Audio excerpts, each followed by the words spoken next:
Hello. Hi, Sheridan. Oh, it's working. Hooray. Hi, Sheridan. Hi. Hi, Piper. We are Okay. broadcasting, just to let you guys know. Okay. Okay, if I tap out and tap back in like 5? Whatever you want to do. It's working. Thank you. Okay. See you in a minute. Okay.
Hello, how Hey, Mayor. you doing? Good, how are you? I'm all right. Mike,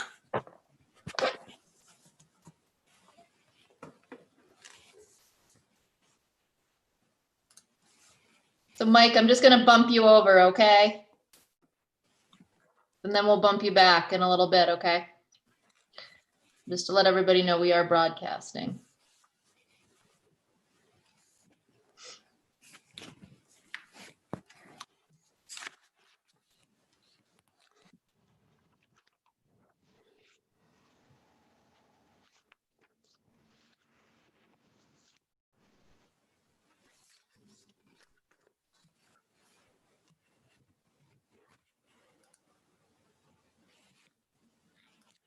hi Chris.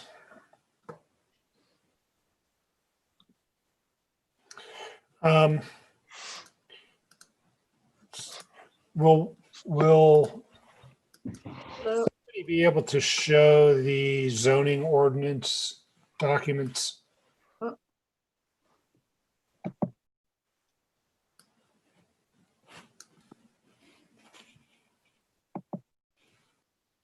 you hear me? Yes. Can't hear you. Oh, my audio.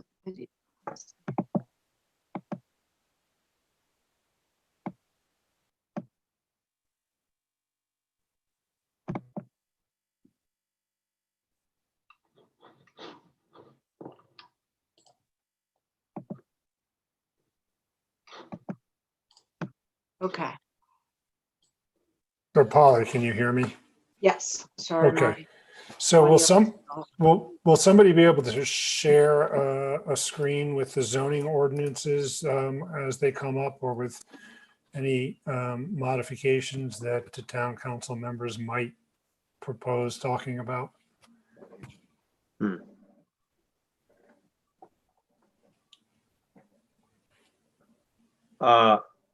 Somebody could. I suppose John will be talking, leading that portion of the discussion.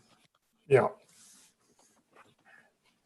I mean, I can try to do that. Polly, do you? I haven't been in those documents very much lately. I'm not very Oh. good at sharing screens. Sorry Okay. to cop out, but Well, I think we're going to need to be able to look at the text together, is my expectation. I think that there's going to be some suggestions to modify things. Isn't that correct? yep. It doesn't appear that I have a Word version of the folder. Only has a PDF, but if there's a Word version, I could pull it up, and I mean, I'll give that a shot. Or even if it's PDF, I mean, at least people can see it together. Sure. Yeah. Sure. Yeah. It's nice to be able, well, yeah, I would edit it. I'm just, unfortunately, I'm having computer problems. I should use my phone.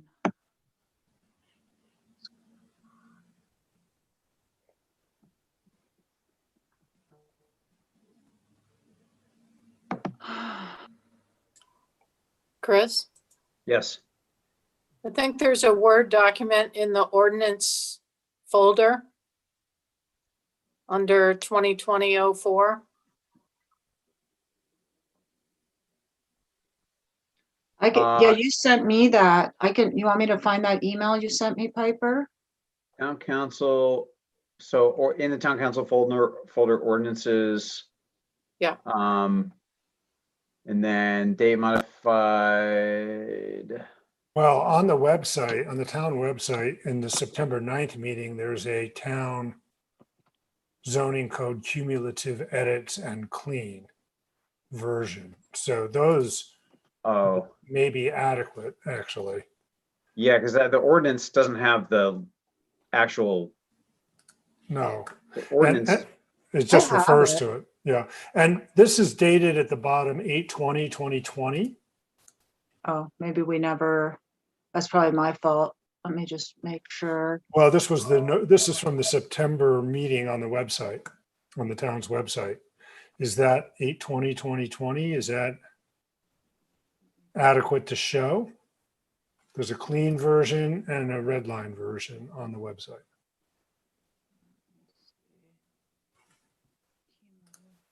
Okay, yeah, 8/20/20. That was kind of the last version. Okay. Do you want me to resend those to you, Chris? As Sure. Word Yeah. documents? Yeah.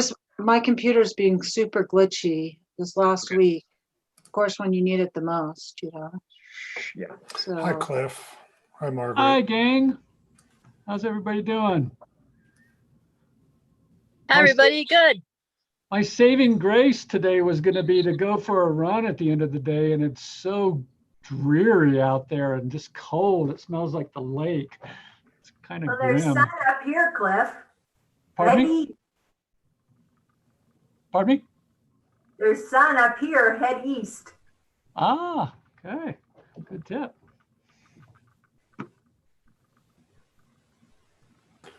All right, so it's 3 o'clock. Elise is on an airplane. I'm not exactly sure, but she had to go visit her mom, so it doesn't sound great when you have to go kind of on an unplanned trip to visit your mom. But anyway, she's not going to be here today. But it is 3 o'clock and we have a quorum. So I would like to call to order the Alta Town virtual work session, Town Council virtual work session of October 14th, 2020. I guess I could use some advice about whether or not now is when I should read my determination about the conducting a town meeting without an anchor location. yeah, Okay. you just need to read it once and you need to read it before the meeting starts. So, Okay, and that'll suffice for the town council meeting as well. Exactly. Yes. Okay. All right. This is dated October 9th, but I'm reading it today, October 14th. The mayor of the town of Alta, that's me, Harris Sondak, hereby determines that conducting a meeting with an anchor location presents a substantial risk to the health and safety of those who may be present at the anchor location pursuant to Utah Code Section 52.4.2074 and Resolution 2020 R12. The facts upon which this determination is based include the percent and number of positive COVID-19 cases in Utah has been significantly higher since May 27, 2020. The 7-day average for cases on October 5th is 1,035, rounded up to 35. Over half the state cases are in Salt Lake County. As of October 5th, 2020, there have been 488 deaths in Utah due to COVID-19.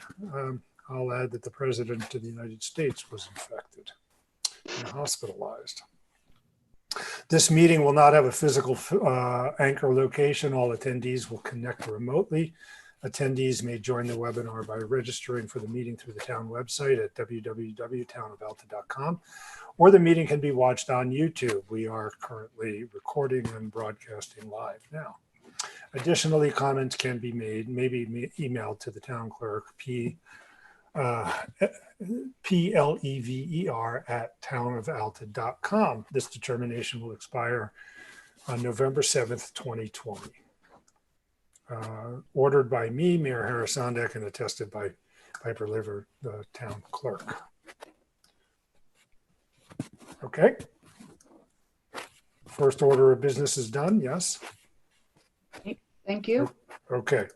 So the first item on the agenda for the work session is a discussion of zoning ordinance changes. To quote one of my esteemed colleagues on the town council, there is no finish line. I hope that's wrong. That may be different than there is no finishing. Okay, so John Gouldner, as is our typical procedure when we're talking about this item, I would like to invite you to guide the discussion, please. Okay, thank you very much. And I shouldn't get in too much trouble by saying this, but as is typical, we're still discussing the last remaining issue that we have not come to a consensus on. And that is number 10-6A9, Special Regulations G of the stream regulations for the proposed Upper Albion Basin Protection Overlay Zone. And this talks about exemptions to the waterways setback and building permit requirements for certain ski area, commercial, and picnic area uses. This is on page 17. You just faded out there. Page, can you repeat the page again, please? I can read it if you'd like. Maybe Your audio is a little bit notchy. things. For commercial recreation operation or a campground operation such as lift. Uh-oh.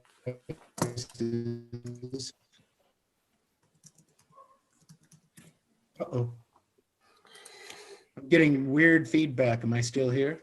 Yeah, you're here, but it's a little notchy. So this is on page 10 of the red line version, right?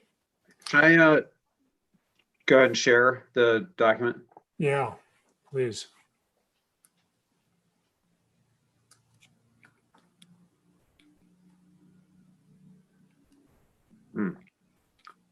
John is lost in thought.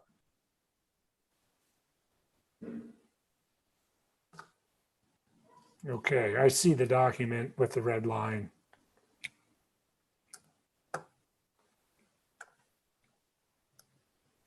You may want to zoom, well, yeah. Okay. I think is this easier to see it this way? Just one page. Maybe, let's see. You can make the text bigger, Chris, that might help. Yeah, I think if you zoom Yeah, there we go. in, there you go. Yeah, that's better. Thanks. Okay, John, are you back? No, he's connecting to audio. He's not there. Now it looks like you're back, John. Not muted. You're on mute. You got on mute. There you go. Okay, I don't know what's wrong with the wire connection here, but the phone seems to work. So we have Yeah. one last issue. I'm using my telephone, so I can barely see what you've got on the screen, but I'm assuming it's this G stream regulations where we talk about the possibility of exempting structures which are not buildings from the setback and building permit requirements. We have a list of potential exemptions such as, which Sheridan, I think last time you were concerned that we can't hit them all, but if we say such as and list a number of these, we should be good for things that may come in the future. But we will exempt these things if and only if such structures comply with the requirements of the regulatory bodies having jurisdiction, including the U.S. Forest Service, Army Corps of Engineers, Salt Lake Valley Health Department, and the Salt Lake City Division of Public Utilities. That clause also was added to section 10.1.7, which required building permits for all structures and buildings. So we're potentially exempting these things so long as the other agencies approve. Now, the concern last time was that the other agency regulations might be outdated and they might not protect us enough. We talked about that science is far ahead of, or is further ahead than the ordinances often are. So we talked about adding our own building official or maybe engineer to that list of agencies requiring approval prior to exemption. And our person would then use current science in addition to what the other agencies were using. Councilwoman Burke proposed a number of parameters that we could look at in doing this. However, we kind of got stuck on that point. So that's where we are. And this is kind of the last issue before we go back and revisit anything else that might be up in the air. But what are we going to potentially exempt from the Albion Basin Protection Overlay Zone? Is it good enough to use the other relevant agencies? Do we want to have our building official or engineer participate with that and or use additional current science to address any exemptions? So with that, it's all yours. And I'm sorry, my computer is still not working and you're also tiny on my phone. I don't know what's happened in the modern COVID world. There are too many people using the internet, I guess, in Cottonwood Heights. So you're on. Okay, so as I recall, we kind of ran out of time and a little bit of energy in when we were talking about this provision. I know that there were, I mean, we have our rules about inhabited structures, buildings, but building structures which are not buildings. It seemed to me that I wasn't sure what it would mean to say consistent with the best science or something like that, because that just seemed a little bit outside of our expertise. I'm just trying to reprise where we were when we left off. And so the Forest Service, the Army Corps of Engineers, the Salt Lake Valley Health Department, and Salt Lake City are charged with protecting these resources. And in combination, I would think that we can rely on these partners as well. We can rely on, we can, I am going to submit are reliable partners.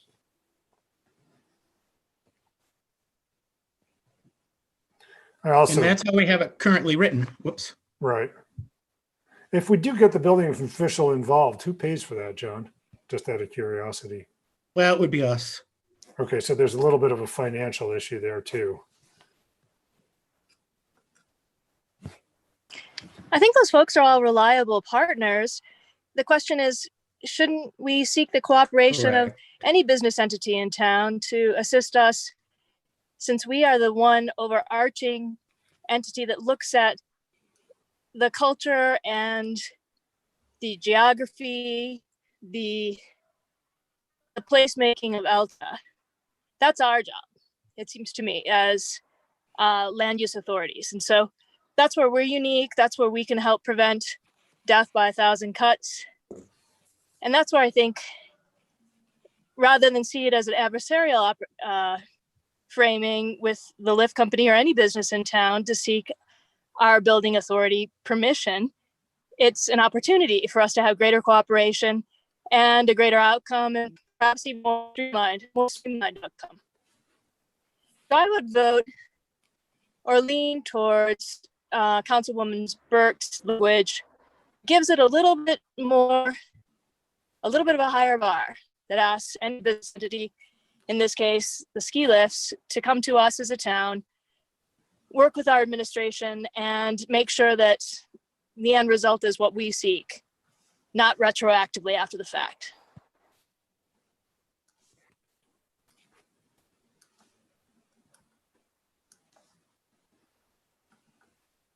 Do we have the proposed language in front of us someplace?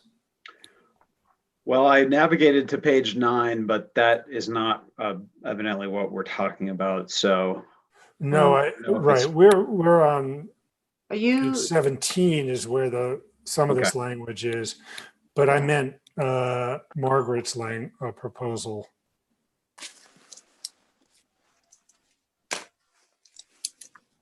So I sent some language to John on Monday, and I also sent that language to Cliff, I think, yesterday. And I understood that John was going to seek to send that to you, Harris, and to Polly. So I have a because I could copy. send it to everybody, I didn't. So, do you want me to forward this to Chris, and I can, and then he can put that up? Well, That'd be- there's a number of, okay, so I see a note from John, and there's a number of changes in here. You sent this this came to me on Monday, it looks like, at 3:30. Yep, that's the one I have. So I think what we're talking about, Harris, though, is specifically the language on 10.6A.9G, that there were 4 paragraphs in the draft that we received from Polly and is on the town website. And I was modifying that to be 3 paragraphs and then some sub paragraphs. And again, kind of following up on what Sheridan was saying, that we know we're not in the mountain. We're no FCOS provisions don't apply within the town of Alta, but those provisions seem to me are something that we could mirror and would not be onerous because they are something that is applicable for Snowbird in particular, for their area that's not Forest Service land, that's within the mountainous, within the foothills, canyons overlay zone, and potentially applies to other ski areas as well, where they carve out exceptions for minor ski area improvements. And Hang on one second, Margaret. I'm going to just, Chris, if I share my screen, I can show what Margaret's talking about, but I have to interrupt your sharing. I will stop sharing.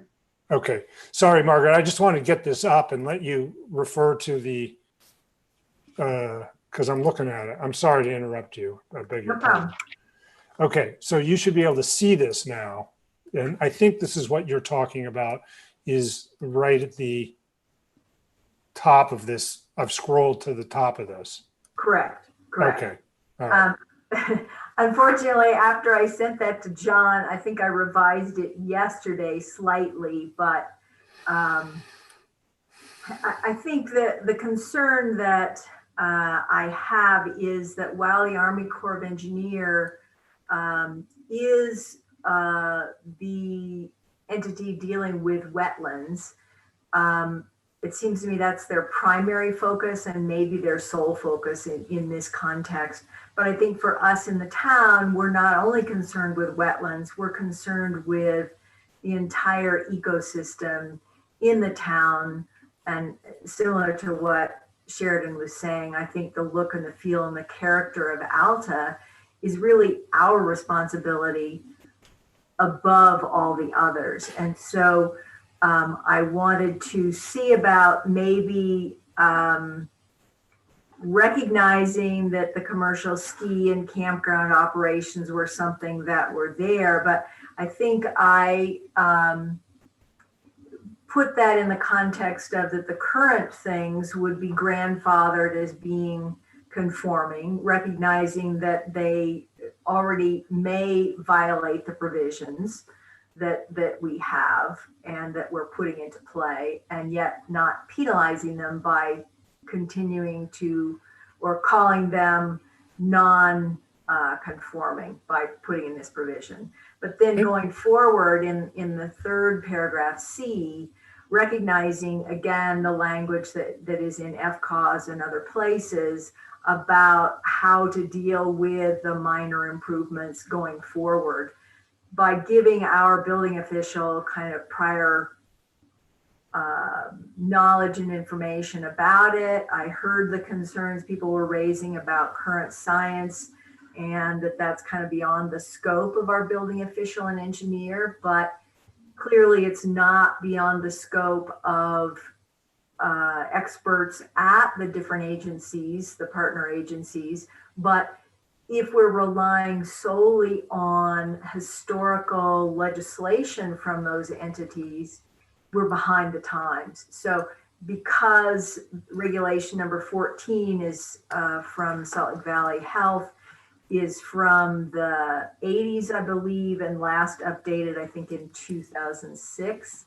So there's a lot of science that may have changed, and yet their legislation may not keep current with that. And so because we're reviewing it now, if we were to give a nod to our building official or engineer to check with those agencies, not merely for their current legislation, but what their current science would be if they had the ability to legislate now, then our building engineer or official would not be tasked with knowing that themselves, but would be able to check in with those entities to find out.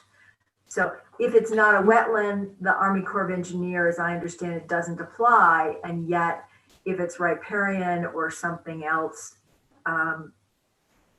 there may be other things that come into play. We know now that there's new insects that are in town that were not part of the mix before, the balsam woody, whatever it is. So I'm just trying to make sure that because we want to keep our ecosystem as viable and sustainable as possible, we not look backwards, but we look at the present and looking forward. Can I ask you a question, Margaret? Can you read paragraph C aloud? Because I'm having a hard time with making sense of this. And I think if I heard you read it, either you'll see that there's words that are odd here, or you will read it in a way that I understand it better. Okay, and it may be, Harris, that's why I sent John a change yesterday, is because I read it. So I can read you both what's on the screen and read what I sent him yesterday. Which would you prefer? I would like to know what it is that you're actually proposing we do. That's really what I prefer to hear. So I did change that first line of paragraph C because you are right. It doesn't really make sense as it's written, are permitted the following exceptions, and then I list no exceptions. So what I changed it to was simply are permitted on demonstration in the site plan application to the building official, the improvements received prior approval for such structures by the regulatory bodies having jurisdiction. Okay, so the point of C is simply to say, as I'm understanding you today, and this is different than what we talked about last time, as you have noted. So as I understand what you're saying now, the minor improvements are fine by us so long as they have already been approved by these other agencies. Right. The relevant other agency. Correct. Okay, so what is the role of our building official here then? Well, I mean, our building official is involved in A for the top of bank, right? I didn't make a change there. 2A, so the top of bank determination by our building official. But in paragraph C, would a ski area, for example, have to apply to our building official as if they had already received or met with the regulatory bodies' requirements? Right. So what I did in that paragraph C was that the building official would see in the site plan application that prior approval. So the building official would know that all prior provisions have been met by these other jurisdictions. So it keeps the town in the loop and therefore gives us the ability to comment, or at least at a minimum know what's going on and not find out after the fact. So the building official must be notified.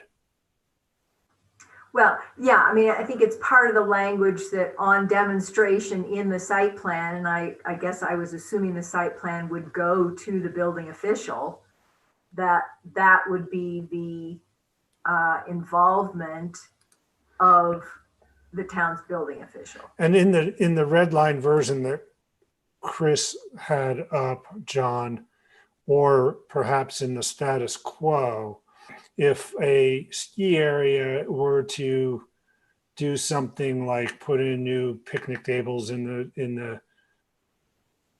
the campground or something like that, would they be in any way involved with the building official today? No, no. Okay, and that was not anticipated in the draft that Chris was showing us either. Right. Okay.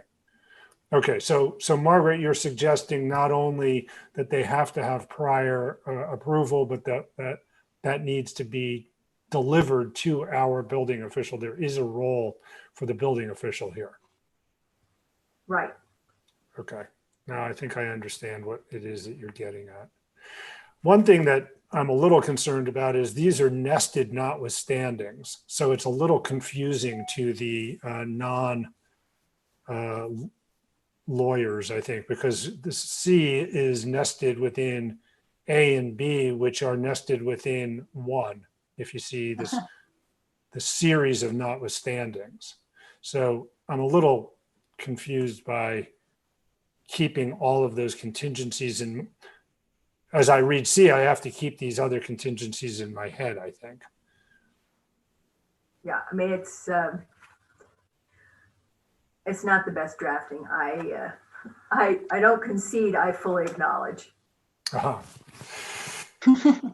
Okay, so let's talk about the substantive aspect of this then. So as I'm understanding here, we're contemplating, I mean, I personally have no argument at all against saying that anybody who's doing any building on ground that is under the jurisdiction of the Forest Service, the Army Corps of Engineers, the Health Department, or the Salt Lake City utilities ought to have, before they do what they are going to do, they ought to comply with the regulations of those relevant agencies. I think I think we'd all agree to that, wouldn't we? So really the substantive question here is, what must be delivered to the town and what is the role of the town? If I understand this correctly? I think that's, I mean, from my perspective, that's at least a minimum because we know land changes ownership. And so at some point in the future, it may not be U.S. Forest Service land under any of these structures. So for the town to have no involvement ever now or going forward in these areas leaves us then with potentially a huge number of non-conforming structures going forward. What if ownership changed? No, that's an interesting thought, it seems to me, Margaret. I don't see that it says here, and Polly, you might want to weigh in on this, that imagine a context in which those agencies no longer have jurisdiction, for example, if it's sold or if the water were to go away or something on its own and it were no longer a wetland, say. Is there some place in here that means that our building official would have jurisdiction?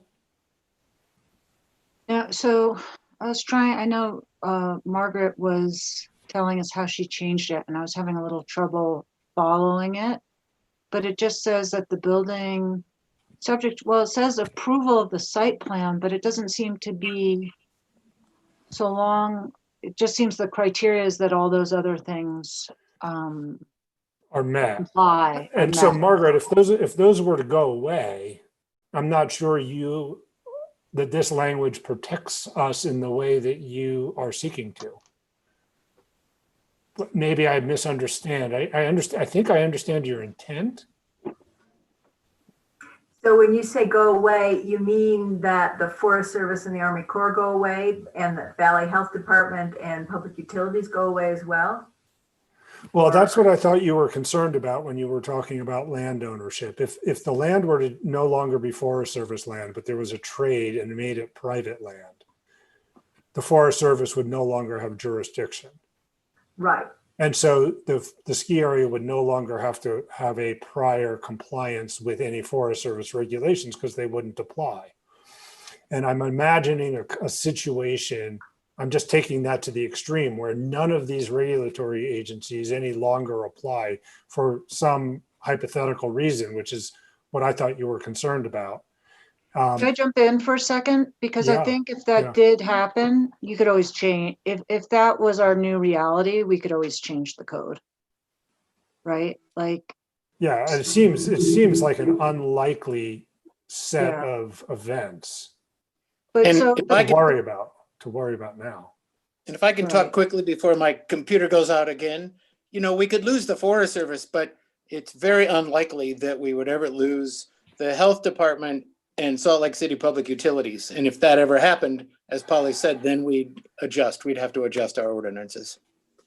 so what I'm understanding, the intent of this change is to grandfather in existing commercial ski area and campground operations, and then only allow further minor ski resort improvements if the building official and these other jurisdictions approve. Is that what it's saying, Margaret? Yeah, it comes from the fact that there has been, as I understand it, concern that particularly related to the new Supreme base, that it is actually sited in wetlands and that there was to be something to take place before it was actually sited and groundwork begun. And yet that didn't happen and excavation occurred. And so because the building official would get a copy of a site plan and would see approval and so on and so forth, people closer to the actual ground would have the ability to know what's going on and know if prior approval has been received for that and to ensure compliance rather than correcting or mitigating things once actions have been taken that were not fully approved. It gives the town the ability to potentially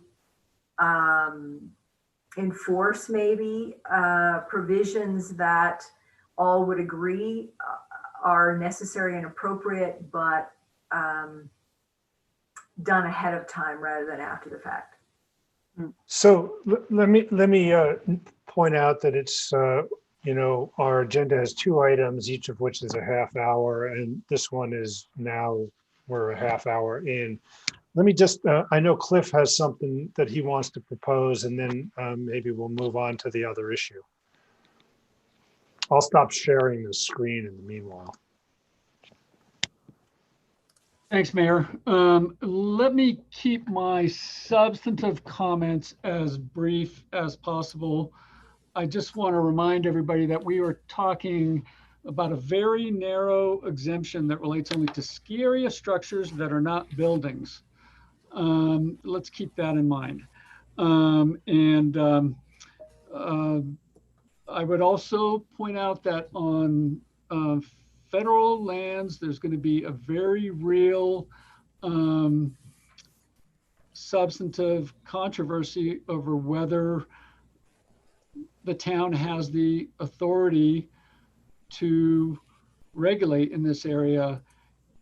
And I think it would be better if we all work together as partners in that respect rather than to go picking a fight. Because if we as a town take it too far, it's going to end up in court. Let me take it from the legal points. down to more politics on the ground. I think that's legitimate for us to talk about. And then let me suggest maybe a process. In terms of politics on the ground, I think it's a fair guess that the mayor and myself and council member Morgan are not going to be convinced that those are wise changes. And it's a fair guess that council member Davis and council member Burke would want those changes. Council member Morgan's not with us today, so I'm not going to call the question. I think we need the full council to vote on this. I've appreciated the chance to talk for quite some time with Councilmember Davis and Councilmember Burke. Fully respect their good faith substantively in the process. And I think we learn from legislative bodies who do it right that there is a way to manage a process such as this, and ultimately the question has to be called. Amendments can be offered, that's the right process, but it's not an endless process. With all due respect, it's not an endless process of the flavor of the month of the latest changes. And I say that with full respect to my colleagues. As we've learned from effective legislative bodies, there's a committee process. And ultimately, there's going to be a majority and a minority report out of the committee. And then it's going to go to the legislative body. And certainly at that point, amendments can be proposed. I would strongly advocate that we move forward toward a conclusion of the current process that we're involved in and call the question at the November meeting. I will make myself available with Councilmember Burke to define the remaining issues. I think we could get some excellent advice and professional assistance from John Goldner and Polly McLean in that process, and then come forward with a report and then call the question. Okay, well, given that we're in the work session, we're not going to take an action in any case today or at this moment. So I appreciate your comments, Cliff, and suggestions for the November meeting. We'll put this on the agenda again. It is on the agenda for later, and I'll certainly entertain a motion to postpone. And that'll be appropriate during the meeting. Okay, can we move on to the other item so that we don't once again shortchange ACVB discussion, which we've also managed to postpone a couple of times. Mayor, can I just raise a point of order? And we could probably do this in any number of different ways, but we might find that we don't need a motion to postpone. We just simply don't call the question. And for that matter, if the question were called and it failed, there's nothing to prevent it from just being on the next month's agenda.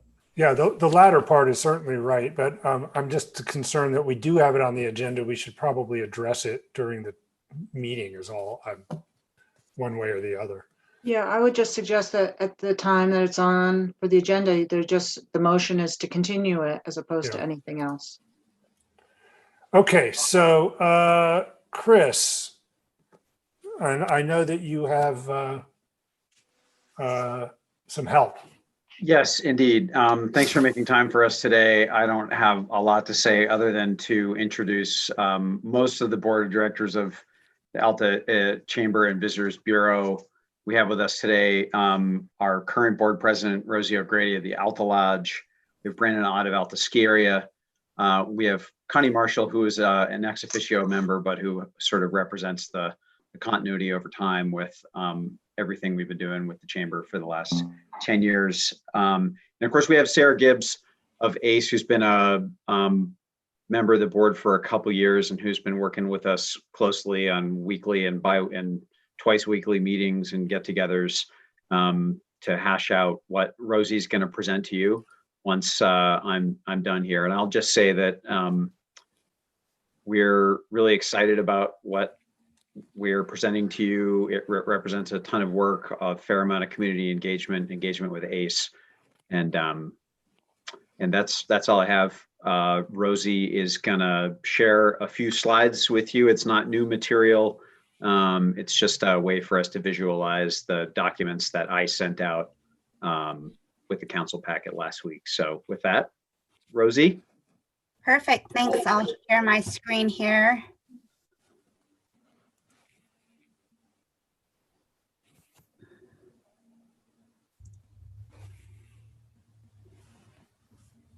So thank you to Mayor Sondak and the Town Council for allowing us this time today. And as Chris mentioned, hopefully y'all had a chance to read the strategic plan that he emailed out last week. In support of the strategic plan today, we wanted to share the progression of what brought us here today, where we started and why change, what our new plan is. I'll also briefly cover the role and responsibilities of our board of directors and our relationship with ACE, and provide an update on our 4 strategic pillars, those being destination marketing, community guided visitor information, public arts and events, and member services. And then we'll just wrap up with some next steps and questions.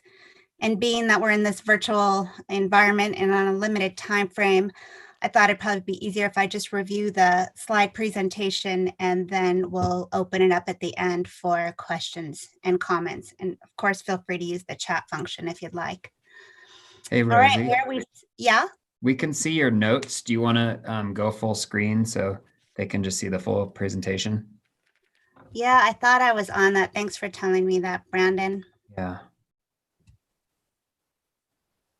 I mean, they're more than welcome to see your notes, but then they can see it full screen. Yeah, I gotta, hold on a second, gang. Sorry, I'll go back. I practiced this so many times, and now,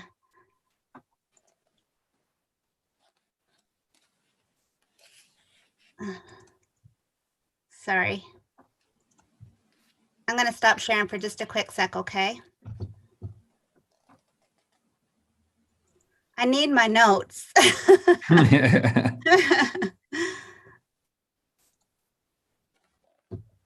think that might be it.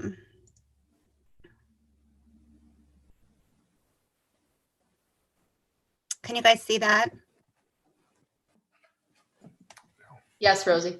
Yeah, okay. I'll go back here on my time.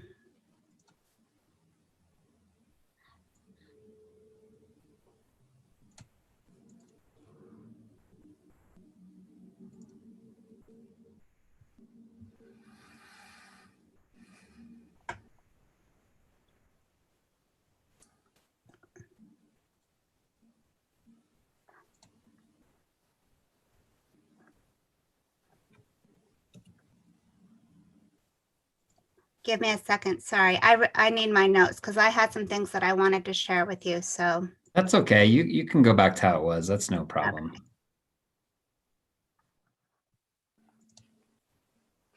We'll just see your notes at the same time you do. Yeah, then you can get me if I say something wrong, right?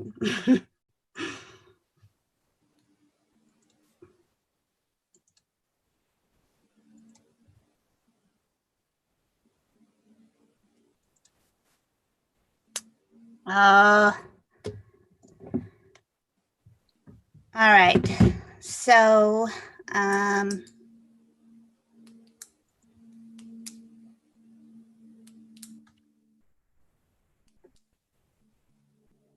hmm.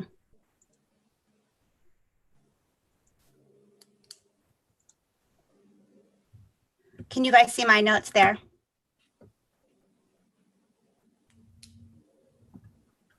No, Can you we hear? we see your slides, not your notes. Okay, perfect. All right, so, we talked about, I'm just going to go back a quick sec, where we started. All right, here we go. The ACVB has been operating in its current format with the town of Alta support for the past decade. We have a traditional chamber structure as a conventional destination marketing organization. And our main purpose is to attract the destination market through increasing the awareness of vacation opportunities in Alta, providing information to visitors, and offering marketing opportunities for all our members. 80% of the funding for the chamber comes from the town of Alta and 20% from our membership. Our ultimate goal, of course, is to generate returns for the town and our membership.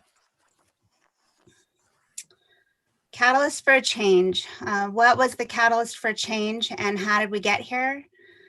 As Chris mentioned, the board has spent a lot of time, especially over the past 6 months, identifying and acknowledging our challenges, both past and present. The main ones being the high cost of competing for visibility in the travel and tourism industry, duplication of marketing efforts on both a local and state level, including other DMOs' efforts on social media and websites. As an example of this, Alta.com provides almost identical content to DiscoverAlta.com in terms of member listings, but generates many times more page views, clicks, and bookings. We also acknowledge concerns about ROI and the overall value to the town and our membership. Again, the majority of our budget comes from the town, and it's important that we are prudent and responsible with those funds and effective with the limited budget. Another challenge has been the coordinator position. The loss of our coordinator this past spring provided a natural opportunity for us to reassess. And lastly, of course, as we focus on recovering from losses due to COVID-19, we find ourselves in a creative problem-solving mode. Where do we go from here? We saw these challenges as opportunities and questioned everything with the focus on how to better utilize our limited budget and improve the impact of the chamber overall. As a whole, our mission remains the same, and that is to attract visitors and develop our local economy through increased tourism. But we are seeking to strengthen and realign our efforts to provide increased value to the town, our membership, visitors, and the community at large through broader communication efforts and by enhancing the destination experience. The board will remain active in this new model, will fulfill all administrative functions and continue to support the mission and oversee programming. But what's new and exciting is that we will partner with Alta Community Enrichment. ACE will still be ACE, but the ACVB board will assign and direct all tasks and initiatives when it comes to work specific to the chamber. It should be noted that all asks on ACE, including messaging on behalf of the chamber, will be within the parameters for a 501c3 organization. We'll also suspend the coordinator position. In our previous model, the budget was allocated 40% payroll for a coordinator. So this shift not only sets us up better to rebound quickly in a down time, but we also feel it's the best path forward for the long term. As needed, we will utilize additional outside organizations and contractors, including legal, bookkeeping, and occasional consulting services. So the plan as outlined offers substantial savings in our overall administrative costs. A big question has been why partner with ACE? We've given a lot of thought to creating a plan forward, and given our present reality, being that our mission is to attract visitors to develop our local economy, we question how we progress with our current resources. We realize that the chamber can't meet the needs of our members in traditional marketing with our limited resources, and concluded that we would get a better bang for the buck by investing in events that activate the community and by pursuing public art and coordinated aesthetic improvements in the town of Alta. By streamlining our efforts and partnering with ACE, we can utilize resources and structures already in place. And this shift supports us in eliminating the coordinator position and then allows us to funnel those funds back into more robust programming and our membership. In addition, ACE already provides an experiential component for the community. So why not expand this to include our visitors? ACE is well established and has the proven expertise that we need to enhance Alta's destination experience.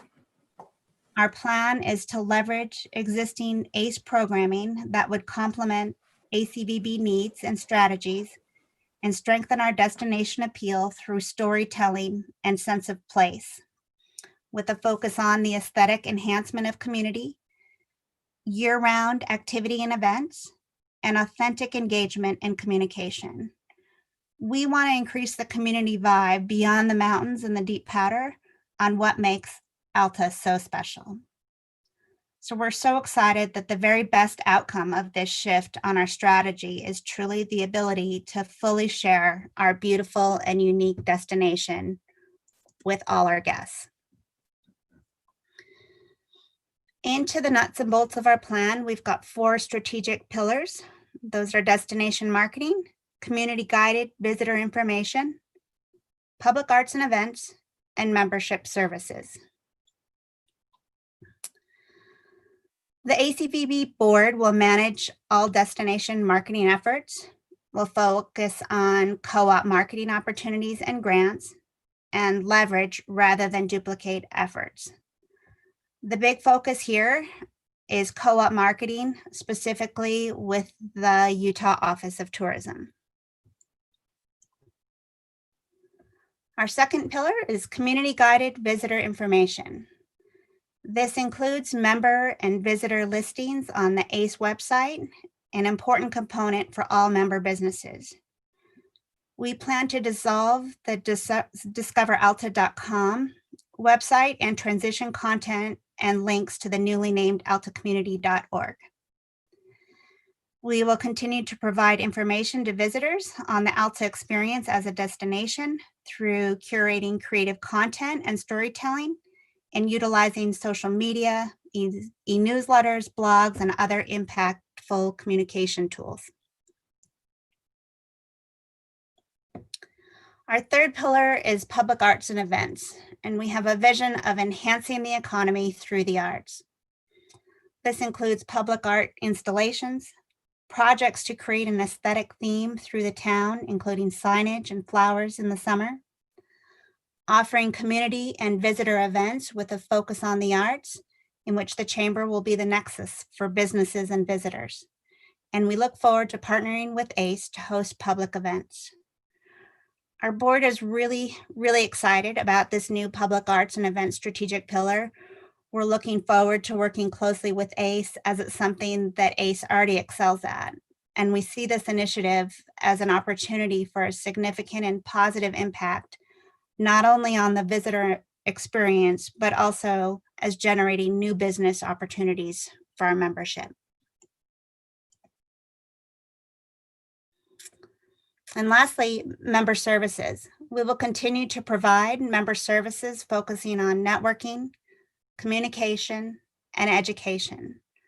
We received feedback from our membership that the networking opportunities provided by the chamber are extremely valuable, and will continue to work to have an engaged and informed membership and provide avenues for connection within our community and beyond.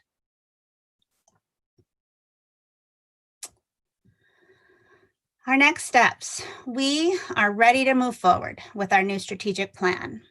We care deeply about Alta, the town, our membership, from the smallest business to the largest and everything in between, and our visitors. We've taken a thoughtful approach and have spent the last 6 months crafting a plan which we are excited about and believe to be a progressive and effective use of ACVB resources. We've engaged our membership, communicated the plan, solicited feedback, and we hosted a well-attended member event last month. We've been pleased with the support from our membership and are already seeing increased participation through our initial efforts. We've been working closely with Sarah Gibbs. As you know, she has been an outstanding resource and partner in this process. And the ACE board is supportive, and ACE is ready and excited to move forward with us. We will continue to work closely with ACE as we transition and implement our new initiatives. We are looking forward to the town's continued support, and we're excited to share these plans with you today and have great hopes for the town to continue to fund ACVB as we move forward. At that point, the board will open it up for questions, and we thank you. Thanks, Rosie. Really appreciate that presentation. And I have one question. ACVB, well, ACE is a 501c3 organization, I believe. Isn't that right, Sarah? Or maybe Rosie, you know. Yeah. Yes. Yeah. So does this partnership, ACVB was a 501c3, or did it have some other status? We're a C6, which is like a business league. Yeah. Okay. So I'm just wondering, I just want to make sure that this isn't compromising. I'm sure Sarah's done her due diligence on this, but just to make sure that we understand, there's some kind of procedure to work out these and align these two kind of categories, I assume. Yes, and part of that, and I mentioned it in the presentation, was to let you know that we are aware of that and are conscious of that moving forward. Very conscious of that. And have you worked up a budget for the ACVB side of things at this point? Yes. We have worked up a budget, and we took the step of adopting it as our 2021 budget, you know, just for to guess we need to have an adopted budget in order to, you know, we're writing checks to the state to maintain, you know, Division of Commerce registrations and things like that. And so we do have a budget. It assumes the amount the town put in its budget to contribute to the chamber for the year and the amount of dues we expect to take from our current members. The expenses side of it is rough, but we did put some diligence into defining it, and we could share that with you. We didn't think to do that today, but I don't think it's necessary today. I just wanted to understand how far down this path you've gone. That was really the question. I wasn't looking for details of expenses today. Yeah. Town council members. I had a question in terms of structurally. It seemed in the past you had some issue with member contributions being owed but not paid. Has there been any effort to work that problem out in the new scheme? Do you want to take that, Chris, or should I? Sure. Yes, that has been an issue. I mean, you know, to be honest, our collection routine has been a part of the problem, and we have discussed we need to make a decision as to which debts to collect and which to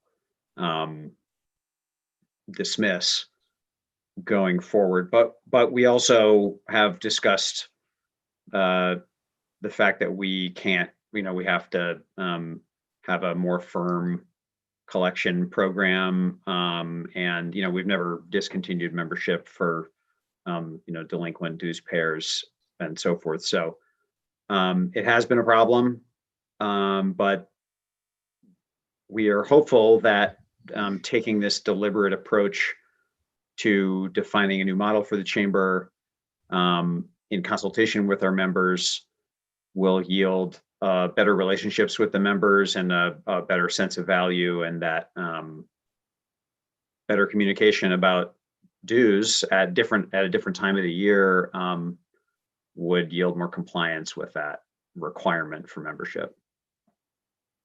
And Margaret, I also just wanted to add, I think that question is a nice kind of parallel to the strategic plan and an opportunity for our board to really address, things, really address and put a polish on things moving forward. And, we were sending out, from a timing standpoint, we were sending out invoices, January 2nd. That's not a helpful time to be sending invoices. So as we kind of reimagine and reinvent ourselves in a way, we want to send them out in the fall, but in that communication we send to, Alta, Java, or whomever, like also show here are the programs we have in play for winter and beyond. Here's how these programs can positively impact your business. And again, more buy-off and involvement from the membership. Well, I think what would be helpful would be for you all to forward your budget and a timeline of expenditures, because as you know, we're trying to be cautious, given that we don't know what's happening to the ski season this year, about spending money up front rather than as we see how things develop. So it would be really useful to have a sense of when you expect to spend money, not just how much over the full year. But we're at the end of our hour, and it seems like an exciting transition, and it seems like something you all have put a lot of thought into, and really appreciate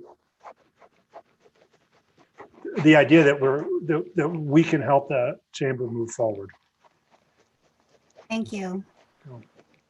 Yeah, I know this is a tough process that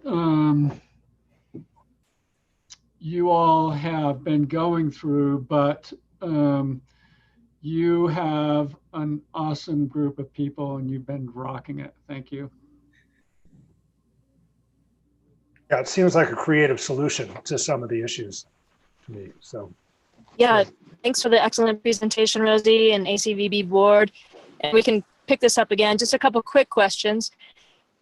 What do we say as council women and men to the other nonprofits in town who might say, why only ACE? Why not all of us? And secondarily, and this speaks a little bit to the profit world, how do we gauge ACE's performance with regard to ACVB when the measurement is really incompatible, a business versus an extra governmental or even arts end? It's hard to come up with metrics that will figure out, is ACVB/ACE doing what we are paying them to do?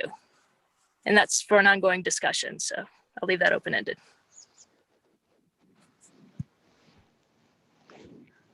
yeah, so it may be that one of the things that the ACVB can forward to us, in addition to the budget issues, is some kinds of benchmarks that you expect to meet that we could reflect on at some point.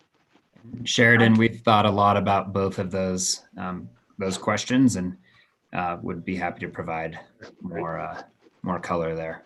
Good, thanks, Look Brandon. forward to it. Thanks. All right, I think I should close the work session and move to the regular meeting. Thank you. Thank you. Okay, I'm not hearing any objections to that plan. So let me move forward and call the meeting to order. It is October 14th, 2020, and I'm calling to order the Alta Town Council meeting, which is scheduled from 4 to 6 p.m. We have already read into the record a declaration of electronic meeting without an anchor location, so we don't need to reprise that. We can just go to our first item of business, which is citizen input. And I know we received one written submission. I don't know, Piper, if we have others at this point to include. Just the one. Okay, and remind me, Polly, do we need to read that out loud, or can we just enter it into the record just to? You can enter it into the record. You could summarize it, just because people can't come in public now. So maybe you just want to do a quick summary of it. Okay, stand by a second then. Let me, It has been posted for 24 hours, so it is, Okay. people are able to read it on our website. Okay, then that's fine. oh, right, I did have this open. It's from Mark Hake. And he is continues to be concerned. This is not the first time we've heard from him on this issue. He continues to be concerned about the way that the town of Alta is funding fire and emergency services. And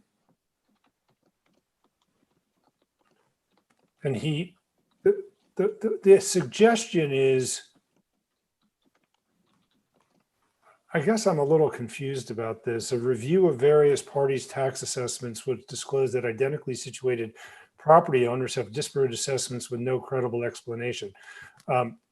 Currently, that is outside of the town's authority and purview, as I understand it. The town should advocate for the Utah State Tax Commission to relinquish assessment of patented mining claims and have those properties be assessed by the Salt Lake County assessor. So that's the main point of this this message, I believe. We can talk about that within the staff, I think, whether or not that's a good idea. Okay.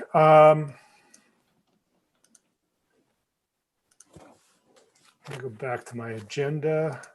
So Mayor, I just want to check with a couple, this is Jen, I just want to check with a Yeah. couple people that don't normally join us to see if they wanted to make a public comment. Okay. I don't even see where, oh, I see. Chris It's on is the not attendees. you're the town of Alta. Okay. got it. Yeah. John, did you want to make a comment today? I believe I provided you permission to talk. Can you hear me? We can. Yeah, my comment was about the dog ordinance, and I think you and I were on the same page about it, so you're certainly welcome to. I think it would be better not to have to just end that sentence after American Disabilities Act, because when you start to describe specifically the dog has been trained to do this, that's an important component of what a service dog is, but there are more components of what a service dog is. A service dog must be properly trained. A service dog can't bark at other dogs. It needs to not growl at humans or bark at humans. So there are other things. So I just thought that edit would be better if without the antecedent. So I would strike everything after the comment and just let the ADA speak for itself. Thanks, John, and Polly and I were going to make that recommendation later. Thank you. And Thanks, John. Sierra, it looks like you just joined us. Did you have a public comment? No, this is Jake Brown and Sierra Witten with Cotton Canyon. We're just here for the number 4 agenda. Okay, thank you. I believe that is it. Okay. Thank you, Jen. All right. The next item on our agenda then is the water system update by Water Master Keith Hansen. Okay. Keith, you need to unmute yourself, please.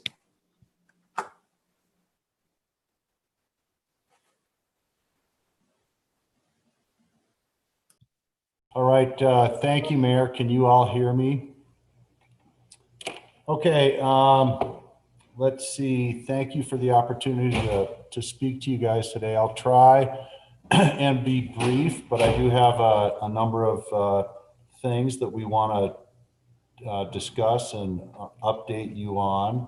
It's been probably nearly a year since I've spoken with you members of the council, and with a few things that are going on in the town, I thought it'd be appropriate that maybe I'd bring you up to speed. And the first thing on my list, and I have three things, is the Bureau of Reclamation grant and the installation of a bunch of equipment in the Bay City mine.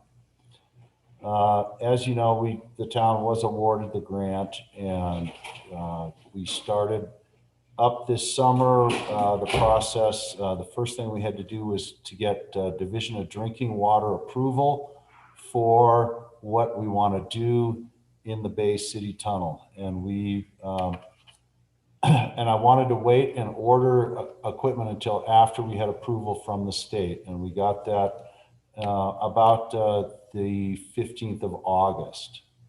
So then we went ahead and ordered a new 50 horsepower submersible pump with a variable frequency drive, and the new equipment for LED lighting in the Bay City mine, both in the back of the mine and along the rails going to the back.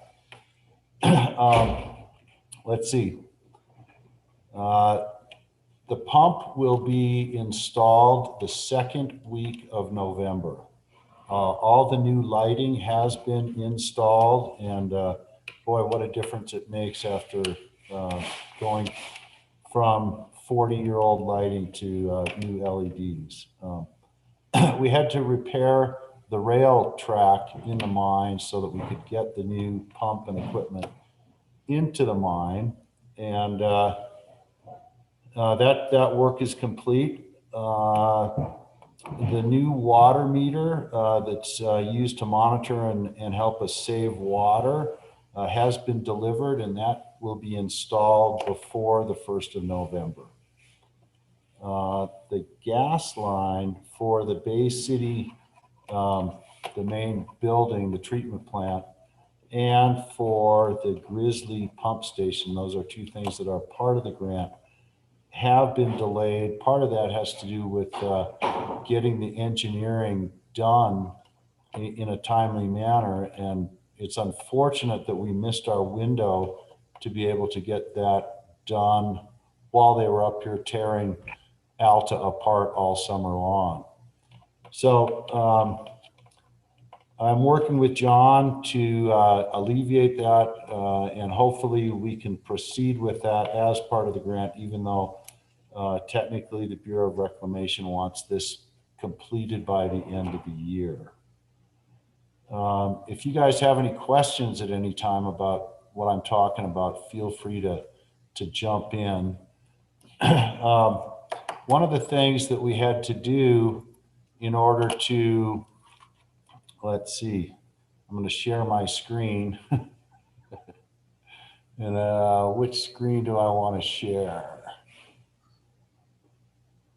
Let's see. We had to do a pull test back in the Bay City mine in order to put the new pump system in. And the pull test involved, it was somewhat difficult, and there was some risk involved with this because I was concerned, that the anchors could fail up in the roof, because these are anchors that we installed in 1995, but we didn't want to have the roof of the mine come down while installing the pumps. So that was something that was a requirement put on us by the pump supplier, Nickerson Pump Company, who they'll be coming in to do that. Let's see. one of the things that we decided in this process is, as you know, we're replacing one. Our plan was to replace one of the existing, the oldest pump that's been running for 20 plus years. And we've opted at this point, we're going to install the new pump, but not remove one of the old pumps. We're going to keep it in the mine, in the shaft, in the event of we have a significant problem and need to, for some reason, bring it back online. Because even though it's got over 60,000 hours of pump time on it, it's still pumping. It doesn't have the output that it originally did, but it does pump water. So we've opted to leave it in the shaft. That's pretty much it, unless you guys have questions on the grant. If not, I can move on. I've got a question for you about what you just said, Keith. As I recall, there are 2 pumps in there now. That's correct. And you're leaving one of them in. No, we're going to leave them both in. Okay. And one has got, if I remember right, one's a 20 and one's a 30 horsepower. Is that right? They're both 35 horsepower. Oh, okay. But one of them is significantly older. One's got 20,000 hours on it, and the other one's got 60,000 hours on it. Okay. But it still functions. It will be, we'll blind flange it off and disconnect the electrical to it because we'll need that for the drive for the new pump. And, part of what we're doing with this, the new pump will be running on a variable frequency drive so we can save energy because we don't have to pump it at its full capacity. And that's also something that is going to be potentially beneficial for us as we face the issues that I'm about to step into with the filter media. So if we leave both of these in and this new one, is the new one going to be operating by itself, or will it use one of the old ones and then one of the old ones is just a redundant backup? Yeah, so we will use the new pump and we will use the newer of the 2 old pumps as the backup that can be immediately put into service. But let's just say we had an electrical fire or something like that and lost both of those pieces. Right. We would still have a third one that we could come back to for a short-term emergency situation. Very good. Thank you. Keith, would you need to overhaul that old one before putting it into emergency service, or is it sufficient as is? No, it will be fine as is, because otherwise it's going to be, because the effort involved, these pumps are 200 feet down the shaft and you bring them up 10 feet at a time. So it's a relatively involved process. One of the things is we will be saving money by not taking out that third pump because it doesn't have, that's a day's work in itself. Okay, so let's see. I need to talk a little bit about the treatment plant. There's a couple of things going on there, and I'm assuming you guys can see my screen. And if that is the case, amazingly, we've been running the antimony removal treatment plant for 11 years. We have pumped over 270 million gallons of water through that plant. And we are right at the beginning. We need to replace the media in filter A. This graph that I'm showing you here is basically showing blue is filter A, red is filter B. They run lead and lag, one in front of the other. I think, Keith, I think that you're still showing the winch rather than, So I'm not smart enough to know how to move my screens around with Zoom. So you can just stop sharing and then reshare, and that should work. Oh, okay. There you go. You stop now, and then you share whatever it is you want us to see.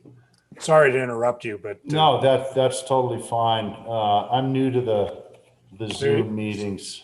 There you probably have it. Yes.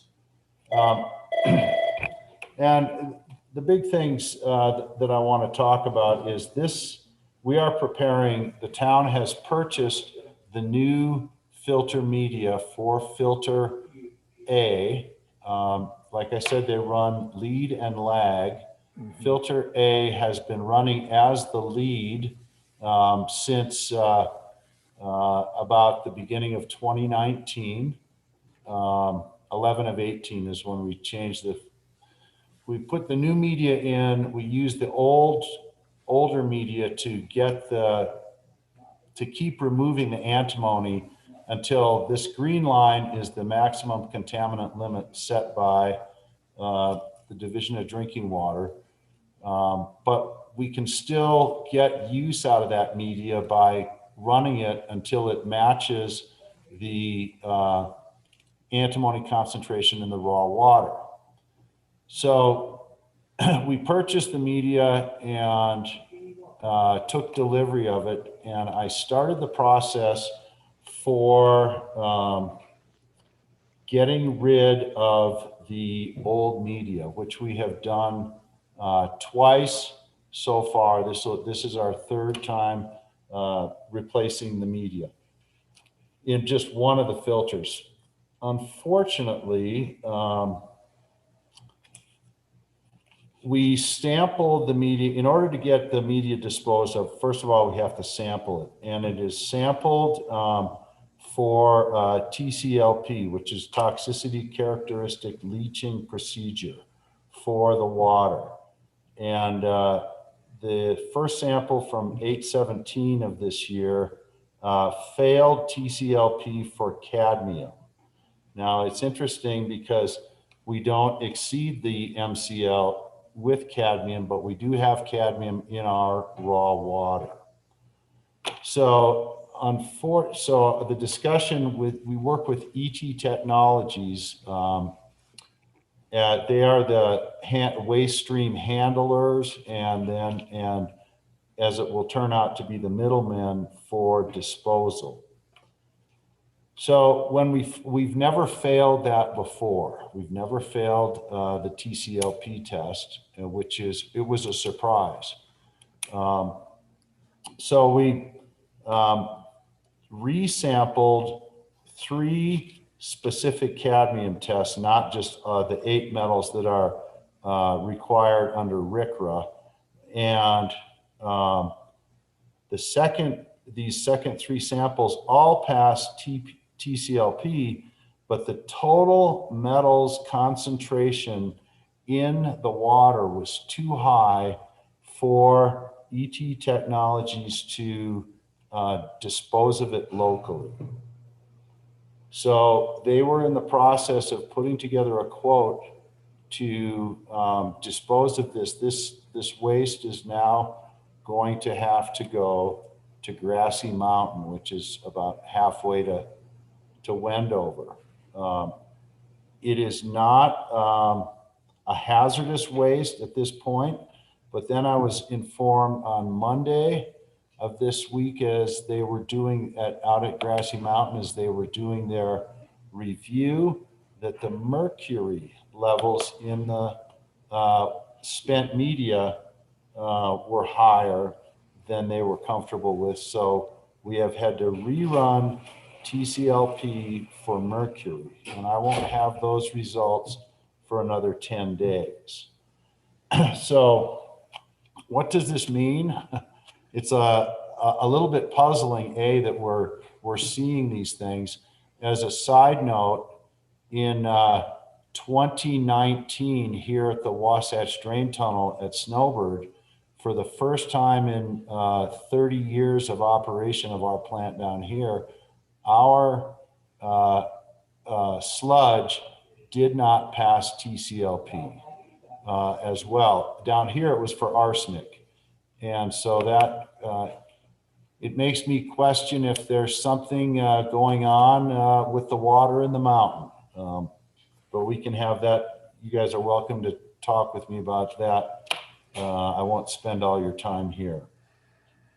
So the bottom line from this is that it's probably going to cost around $6,500 to dispose of this load of media, whereas previous spent media has been disposed of for under $2,000. And it's we can't use our local hauler. We have to use you know, a special hauler that comes that can then, and besides, I don't think our local hauler would want to drive out to Grassy Mountain anyway. I've been working with the town, you know, through this, and we will get that disposed of. The big issue from what we're looking at on the screen here is that we are now on filter B, which is doing all the work, so to speak. It's approaching 4 parts per billion. You can see on this graph, we don't have a lot of time before it will be up near the maximum contaminant limit. What that means is that we will need to replace the media in filter B about this time next year. And that's not that different from how the sequence has been in the past. If you guys look on this graph, this early work, you may remember we were pH adjusting the water, and we get much longer life from the media if we lower the pH, but the lowering of the pH had issues, A, a safety issue, and B, that we were causing some corrosion in the distribution system. So that's really not something that we want to, a road that we want to go down at this time. So you can't replace the media in filter A until you get rid of the old media. You don't have a place to put it, I'm guessing. Yeah, that's correct. I mean, we could, if we wanted to find a tank that to put it in. It's you know, it's about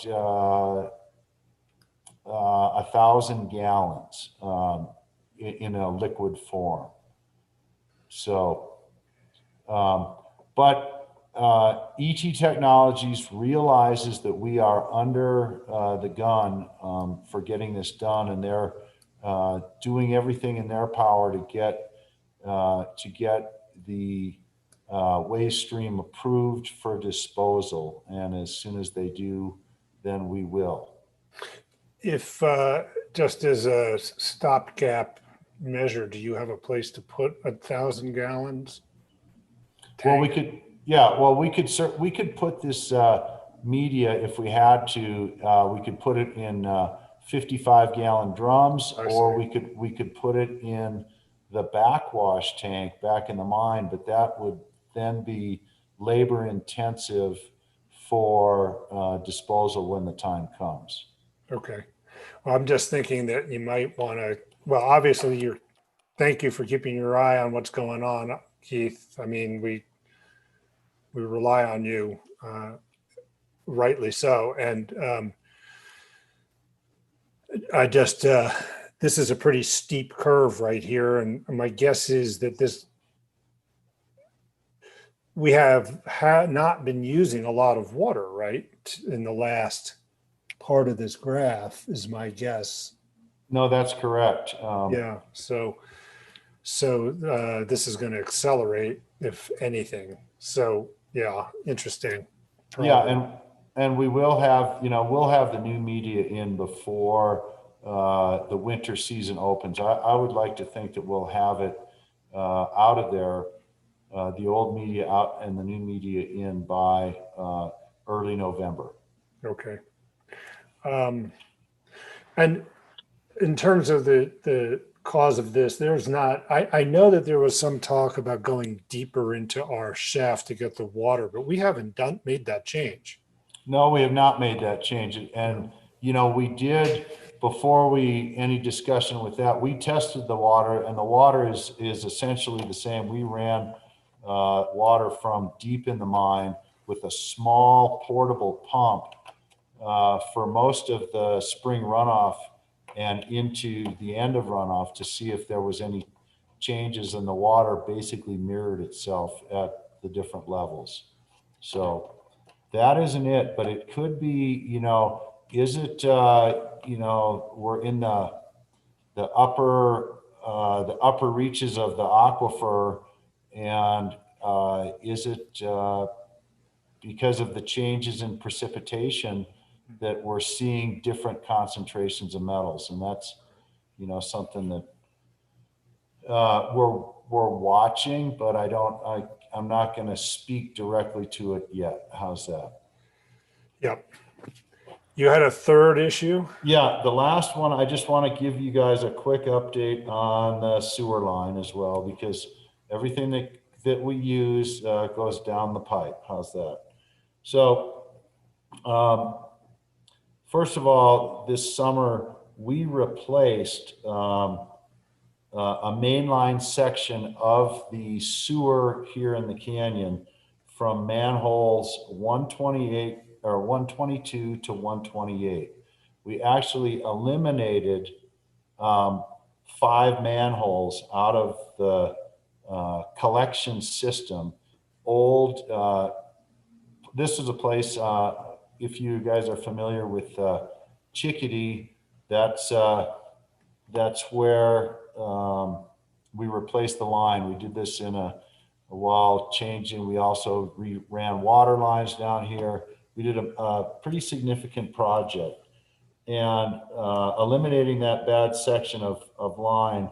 One of the things is that the town is ultimately responsible for a portion of that cost based on the bills. And so you guys will be seeing a bill for around $30,000 for the sewer line replacement.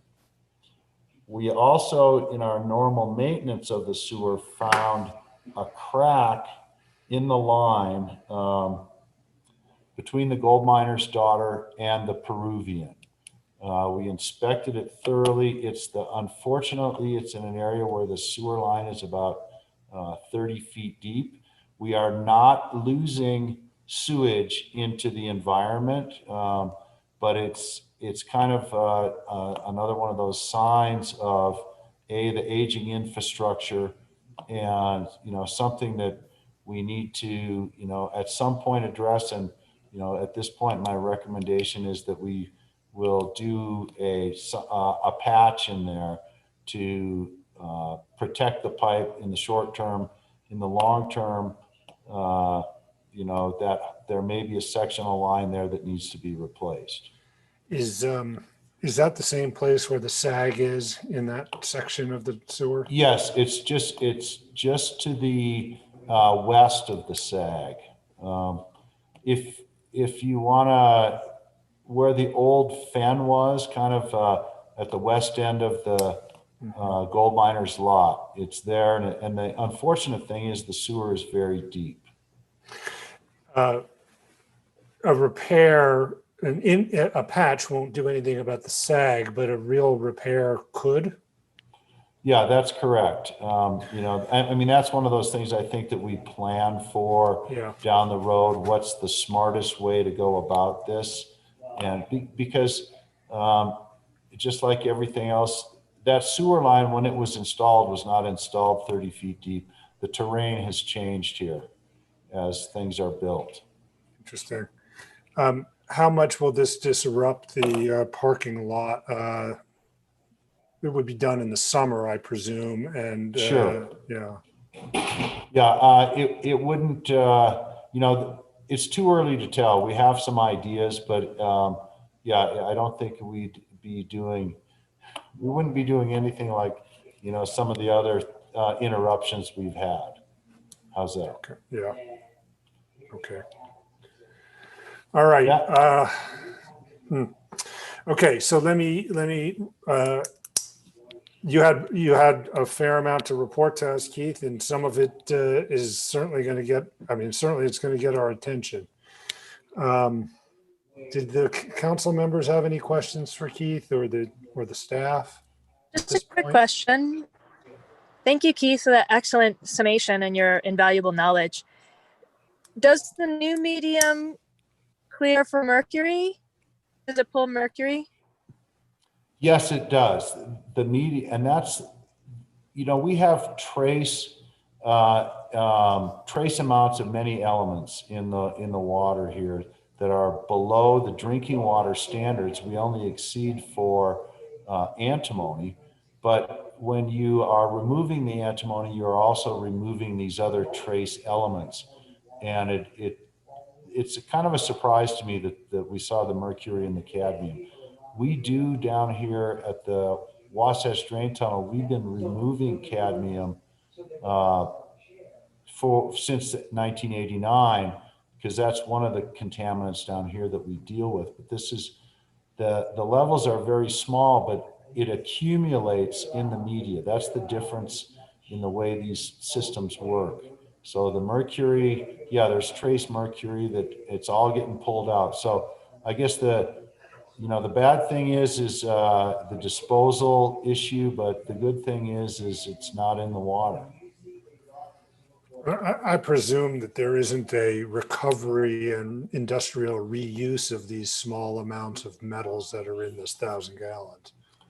No, there's not. It's not economically feasible. We had looked into that, for recovery of some of the other contaminants using in the bigger plant down here, but it isn't. Yeah, it's not economically feasible. Okay. All right. Well, thank you, Keith.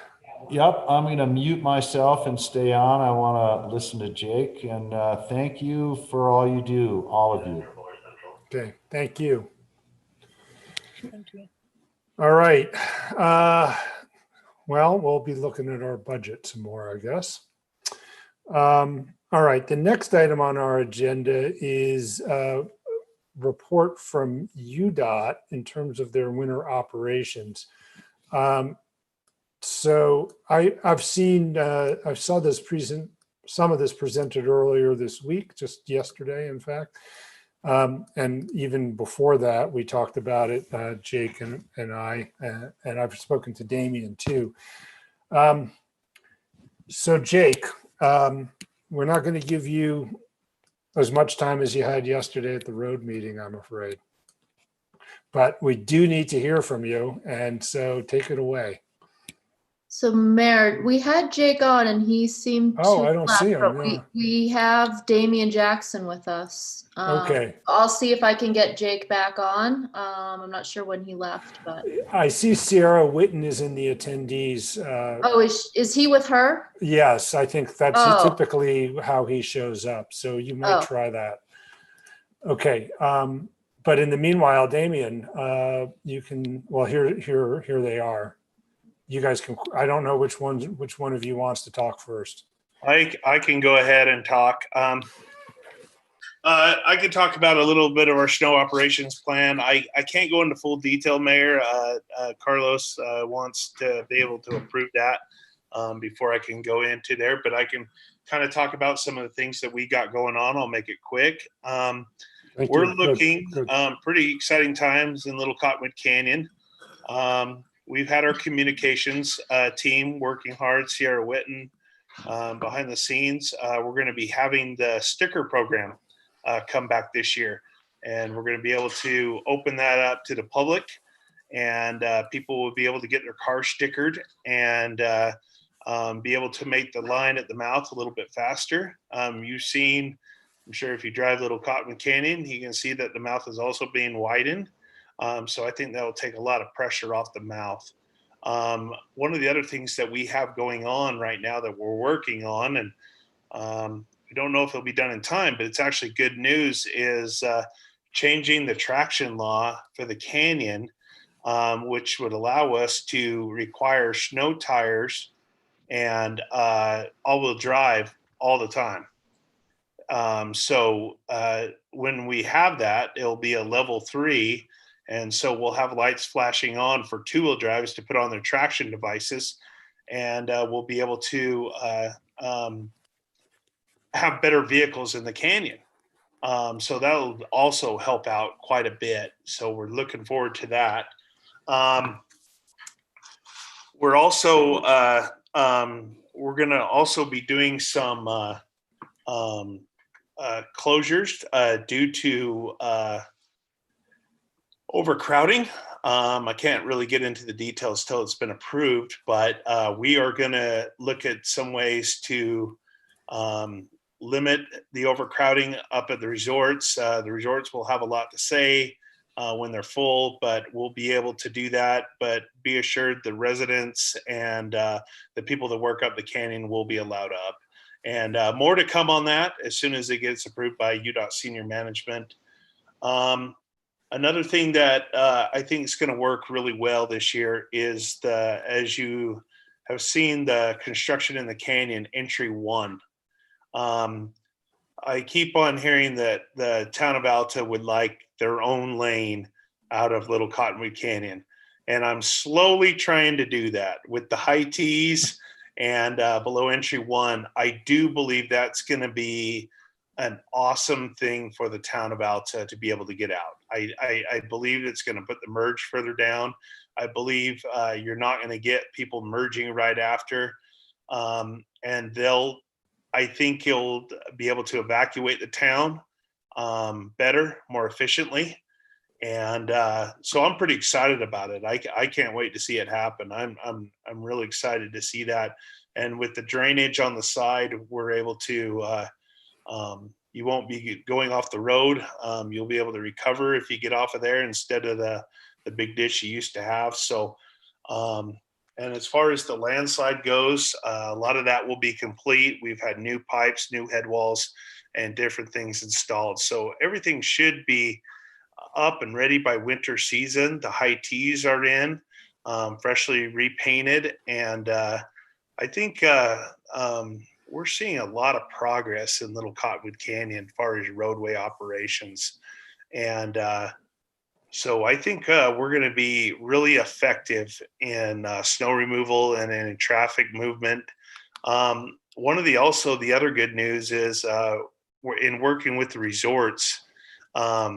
We've got them to commit to a VMS board that will be down at the bottom of the canyon, and they will be able to communicate with their customers. So if the resorts are full or the parking's full or the resorts are closed for some reason due to a power outage or something of that nature, they'll be able to talk to their customers through the VMS sign and be able to get that message out and avoid people coming up here and finding out the resorts are closed. So, and then also working with Sierra's group and getting the information out and working with UTA with a tighter relationship this year. I think you're going to see a lot of positive, good communication changes that are going to make things a lot easier for residents in the canyon. And I'm excited to see all this stuff start to work. Well, we really appreciate your attention and diligence and your enthusiasm for making things work in Little Cottonwood Canyon, Jake. You are a big part of what does make this work. And I just want to acknowledge that and thank you for it. Do you have dates for the sticker program rollout this year? We're going to try to, we don't have dates yet. We're working on that. Had a meeting about it today, and we're going to get the stickers ordered, and we're hopefully to start it as soon as we can. We're hoping early November. Okay. And we're going to open that up to the public, but we'll probably do the residents first and then open it to the public. Okay. But we definitely had great success with that, and everybody I talked to was positive, and it was nice to see those stickers because you could just identify them and wave them on. So that's been a good program, and we're going to stick with that. Yeah, it was painless getting my sticker last year, so that was great. We'll have to. I guess everybody will be wearing a mask when they get their sticker this time. But yep. Okay, that's great. And the other thing that I know has come up is with that entry 1 merge. I just, I think it's worth pointing out something that I know you know, is that if there is a slide off on the right side of that curb, there should be enough room to get past it, as I understand it. Yes, I've actually measured that, and it varies from anywhere from 23 feet to 26 feet. So there's actually 2 lanes actually through there, Good. and the blower will be able to go right to the edge of the rolled gutter. So they'll be, even if someone does slide out, you'll be able to navigate around them. And be able to continue on. We did have some concerns early on, but after measuring and looking at it, we don't get a lot of high slide offs there. That's just a place where we don't get many slide offs. But people will be able to navigate that. And then, and eventually what I'm hoping to see is some sort of metering there, some sort of traffic signal to meter and even help the process even a little further. Of course, these are built in stages. So we start with this, and then if we feel like we can move to the next step, then we maybe move to a light or a metering device that will help kind of identify where the traffic is, and maybe 3 cars go to one of Snowbird's, or if the Alta traffic is draining just fine, it'll be different. So there's different programs we can look at, and it's pretty exciting to kind of look at those things. Another thing that we got last year that really helped was we received a tow plow, and that doesn't really help in the canyon, but what the tow plow does is it basically plows 3 lanes on the freeway.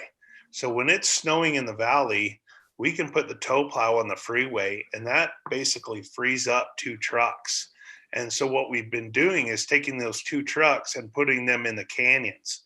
So we've been have 1 truck running lower canyon and 1 truck running upper canyon. And that has been a huge success in getting people up and down.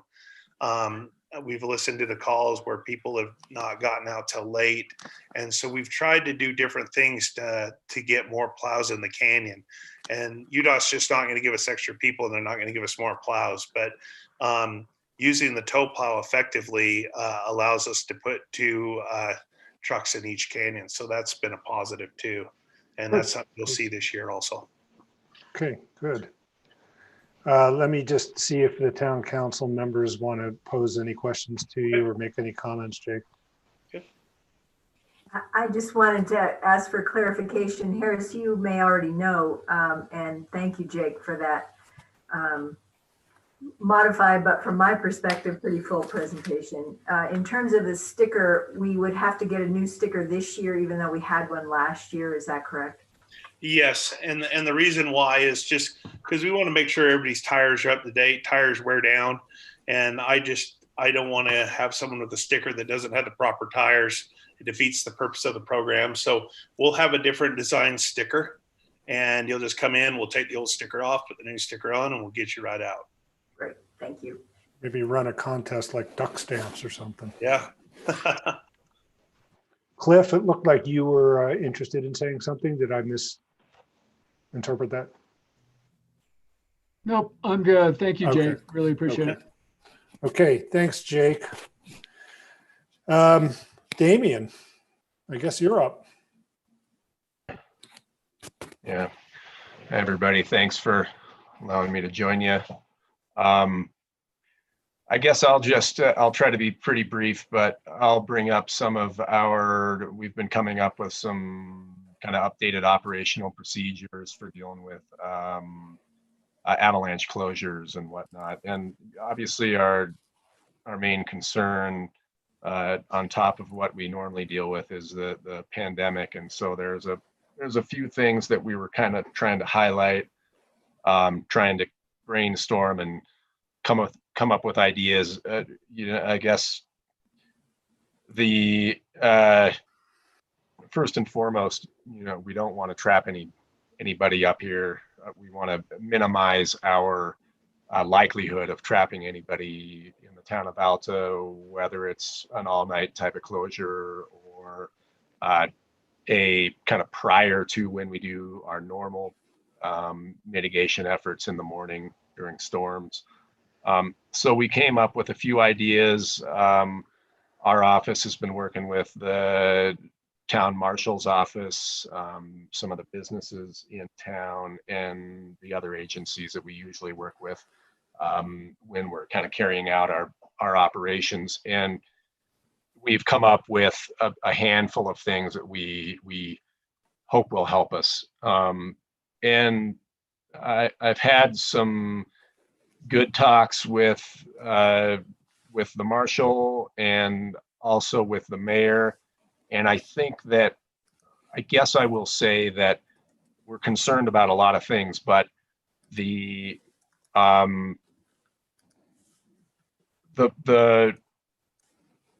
long duration closures don't happen very often up here, but they happen every now and then. We saw one last year. And really getting ahead of those things are, kind of what we've been brainstorming for. I would say that our most likely scenario, other than we are going to be dealing with, a lot of morning closures for several hours, and we've come up with some ideas to help during those times. But it's the less common and certainly more dangerous situation we would face would be, and I would say, when we have an overnight closure, we're trying to get everybody out of the town, out of the canyon in the afternoon, and the roads are clogged up, and then an avalanche comes down and crosses the road and basically traps everybody up here. So I would say that is the most likely, and I always hesitate to say worst case scenario because there's so many worst cases, but the one we're most likely to see would be that scenario. And then, getting everybody turned around and back up into the town and into the Snowbird Village area and trying to find places for those people is not what we want to avoid that, come up with ways to really avoid that. So I guess I would say first and foremost, our operations are going to be a little bit more conservative based. We also have decided, and we're going to see, this is good and bad. We're going to see good and bad effects of this, but the way that we have always operated is we hopefully come up with a plan 12 hours in advance or 24 hours in advance of a storm. We start putting out information. We try, if we can, to come up with a solid closure control plan 12 hours in advance if we can, and get that information out. But a lot of times we've been faced with we only have our weather forecast to rely on, and so a lot of times we end up what we call standing by, and I make a call at 3:30 in the morning and we get the word out then. And that, of course, nobody likes that really, but the alternative is you just make the call based on what you have 12 hours in advance, and you may get burned. We've decided, kind of in the interest of giving people a little bit more room for error, and in the interest of being a little bit more conservative, to make the call for closures and control work 12 hours before, and try to get the word out by about 4 p.m. the night before. And of course, we may or may not, depends on how this year goes, but I would say that likely we will get burned on that once or twice. Either we have a closure when we don't need to, which we of course can lift, or we need to kind of scramble and do a closure when we didn't think we're going to need to. So at any rate, that's one thing we're doing. And I will go into the kind of general closure procedural changes that we're making, and then I'll talk about the kind of large scale, bad, not worst case, but worser case scenario and ways that we're going to try to mitigate that. So first and foremost, I talked about our making the call 12 hours before. And of course, we'll once or twice or 3 times, however it turns out, we'll need to scramble and alter our plans. But that's nothing new around here. And the other thing that we're really concerned about right now, and it's maybe partly because we see a lot of backcountry traffic, partly because we see a lot of folks come up prior to the closure that are going to be skiing in the resorts.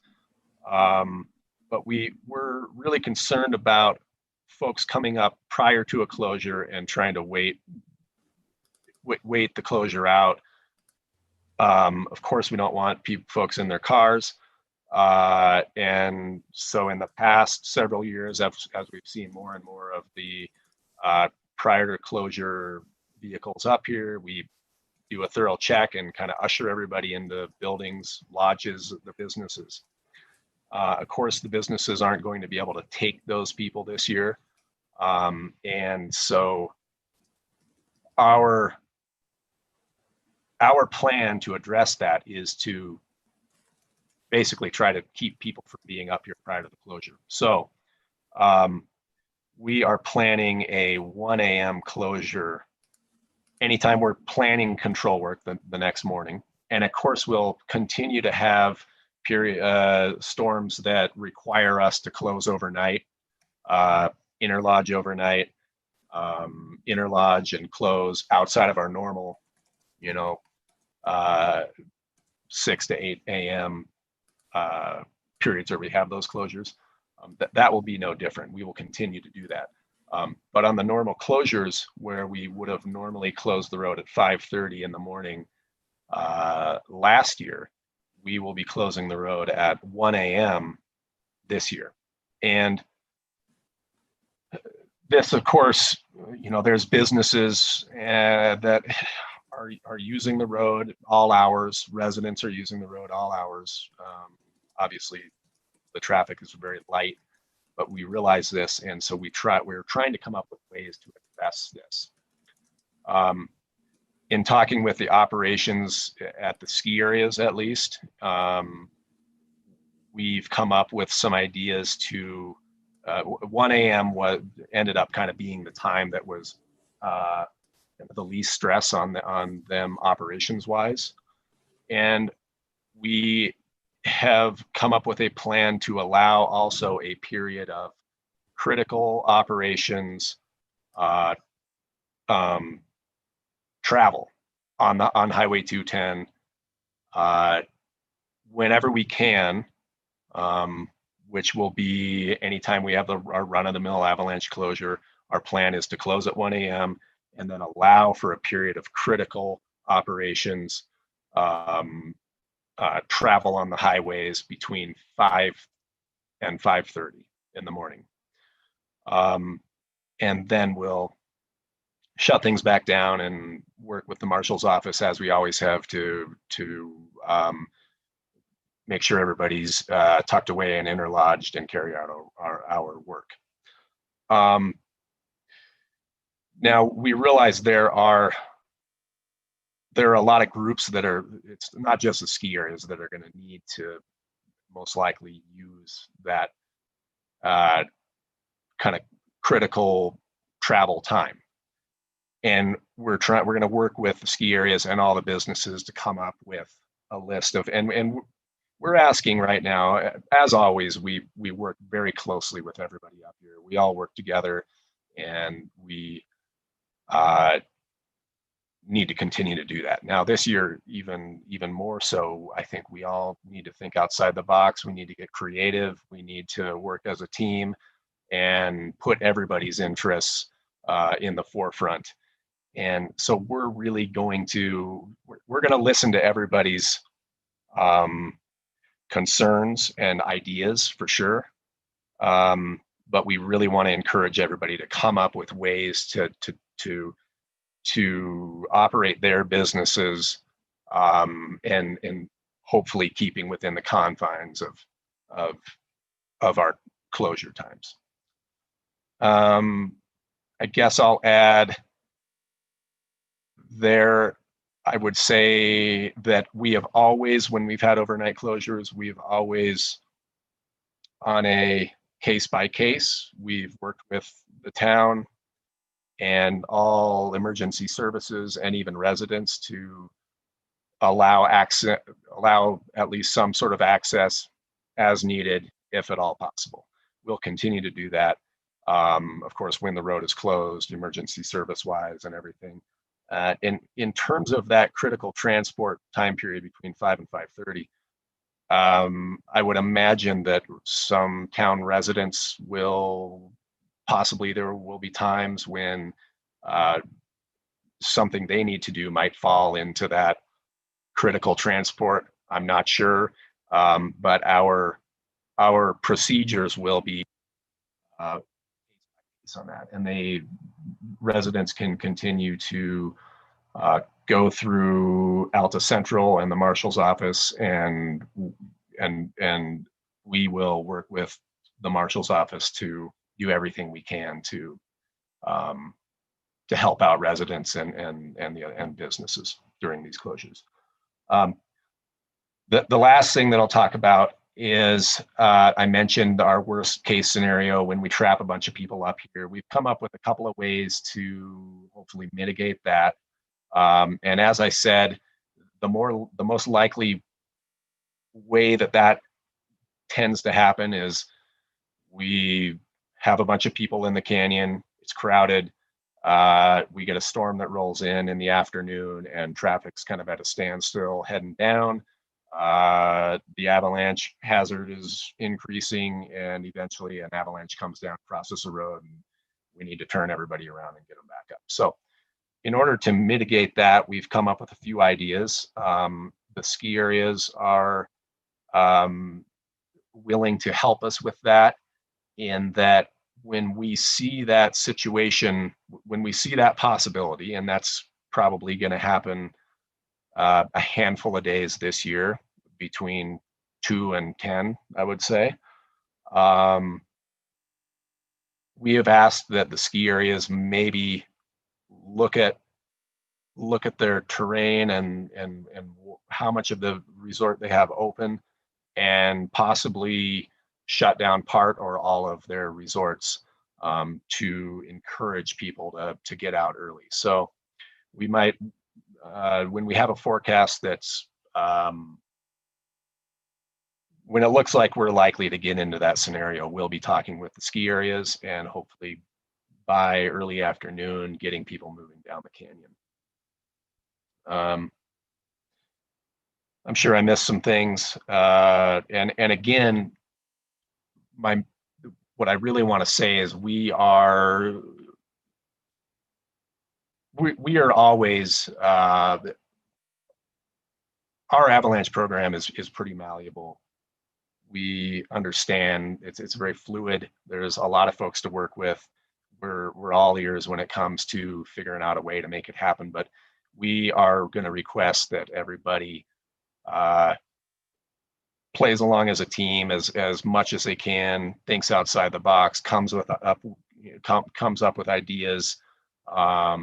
Just we want to all get through this together, and we will continue to. Certainly, we will be. We're going to come. Our plans that we have right now are going to change. We're going to see that this isn't working or this needs to be adjusted, and we'll certainly be changing our game plan as we carry on this winter. Thanks, Damien. Really appreciate that report. As you mentioned, you and I have spoken, and this is an issue that's been top of my mind. Probably keeping you up. I know it's been keeping me up. One thing that I think we should let people know that I didn't catch if you did say it is that on the very positive side of things, you don't expect to be shooting artillery over the town this year. Yeah, right. I didn't address that, and so go ahead and you get kudos for that program. Yeah, it's been kind of a long time coming, and I'm sure you all have seen, you definitely all heard the helicopters this summer. Sorry about that, but my bedroom was closer to the helicopters than anybody. So anyway, thanks for your patience in dealing with that. But we've really been, we've been putting a lot of time and effort into decreasing our reliance on military weapons, and our strategy really has been, first and foremost, quit firing overhead. And so the town of Alta was kind of the last kind of chunk of terrain that we were firing artillery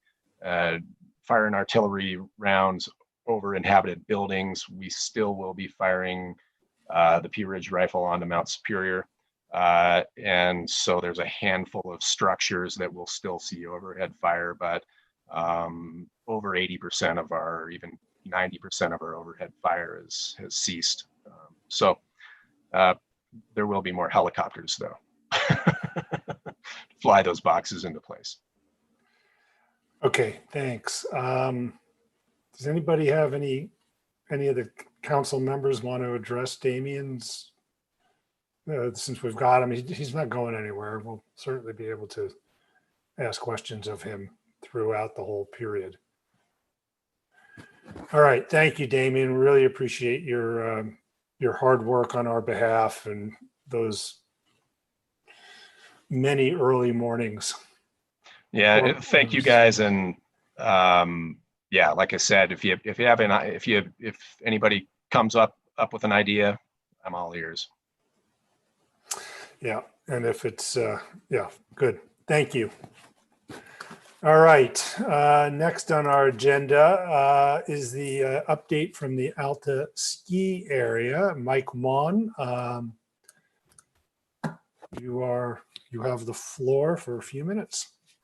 Thank you. And I'd just like to express my thanks to not only the town of Alta, but UDOT and those forecasters. It really is we really have a unique group of great individuals here working in the canyon that work together to make this all work. And it's always amazing when we start having our road meetings and getting all these groups together to see the cooperation and willingness everyone puts into this to try to do the right thing and find the right answers. We're not always on the same page, but we tend to somehow get there by the end of the season and make it all work. So we're continuing, just an update from the ski area. We've wrapped up our summer operations. The feed booth is gone. Campground is closed. We've completed all the expansion projects. Supposedly it's in its we're working on punch lists and trying to finish up a lot of little teeny details. We're hoping that thing is done in the next 2 weeks and they're out of there. Nothing really major is left to be done there. And we've put most of our summer projects are all complete. The work on the Supreme Devil's Castle Road is done. Albion parking lot and Sunnyside Pitch 1 are completed. We've put out we've fired up our snowmaking system and did testing. Guns are in place, and we're working we get probably the next week, we'll do training with our snowmaking staff and be ready if temperatures will permit to start making some snow that last week of October, first week of November. We're continuing to prepare our winter operations plan with the adjustments for COVID.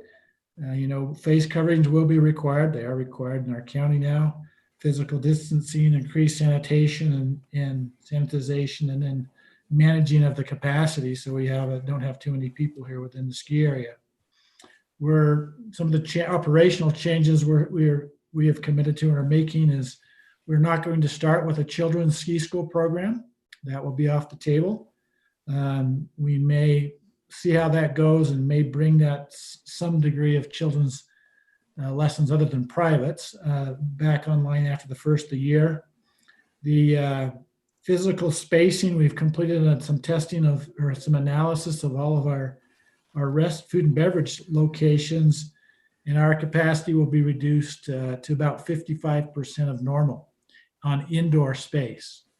We're adding to help compensate for that a little bit, we plan on using a food trailer in the Wildcat lot and encouraging people to use their cars as their locker room and lunchroom.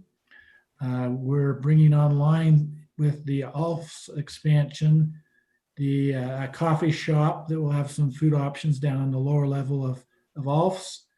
The Albion, and then at Baldy Brews at Watson's, we're going to have an outdoor takeout window option there for people to just, so they don't go in. Baldy Brews now just becomes an outside distribution point. And we'll have some takeout options as well at Albion Grill. We've been a little slow in finalizing those plans for those facilities because our managers of our food and beverage are still not here. In the next week or two, most of them should show up and we can move forward rather quickly there. We're also looking at within our restaurant systems, we've got to move away from our traditional scramble areas, looking at more providing the guests the opportunity to place their order at their table and not need to go into wait into lines for long periods of time. Our goal is everywhere within the ski area, we want to reduce or eliminate anywhere where someone would have to be in close contact with someone within 6 feet of someone for more than 15 minutes at a time. So that's been a primary focus, is to try to say, we've got to try to avoid that, or at least have barriers in place in addition to masks that are there. The best, the lever we've had through the years that has controlled our capacity has been parking. We've looked at a lot of different ways to how to manage the capacity, from reservation systems for parking to a variety of other options, and have come back to, when we consider the guests and our lodging properties and our season pass holders and our other guests, that we've come to the conclusion and are moving forward with using parking as the way to manage our volume. We anticipate you'll see fewer rows of parking. You'll see us parking cars in fewer locations, and there'll be more space between vehicles. We're in the process right now of working with our parking lot manager and our plow crew to determine, what's that going to look like exactly now that we've given them some parameters. We think our peak day this year target will be about 75% of normal. There'll be other days when it will be less than that, depending on conditions and, terrain that is open. And we're trying to make sure that as we approach this, we can be in a position that we can manage the available parking to match that demand. There's a lot of unknowns that we'll learn here fairly quickly. The number of people that are going to come and consume the backcountry. We anticipate a lot more drive-in business. UTA is going to be running at 20 people per bus, which is a third of what it could normally run. We're rideshare vans.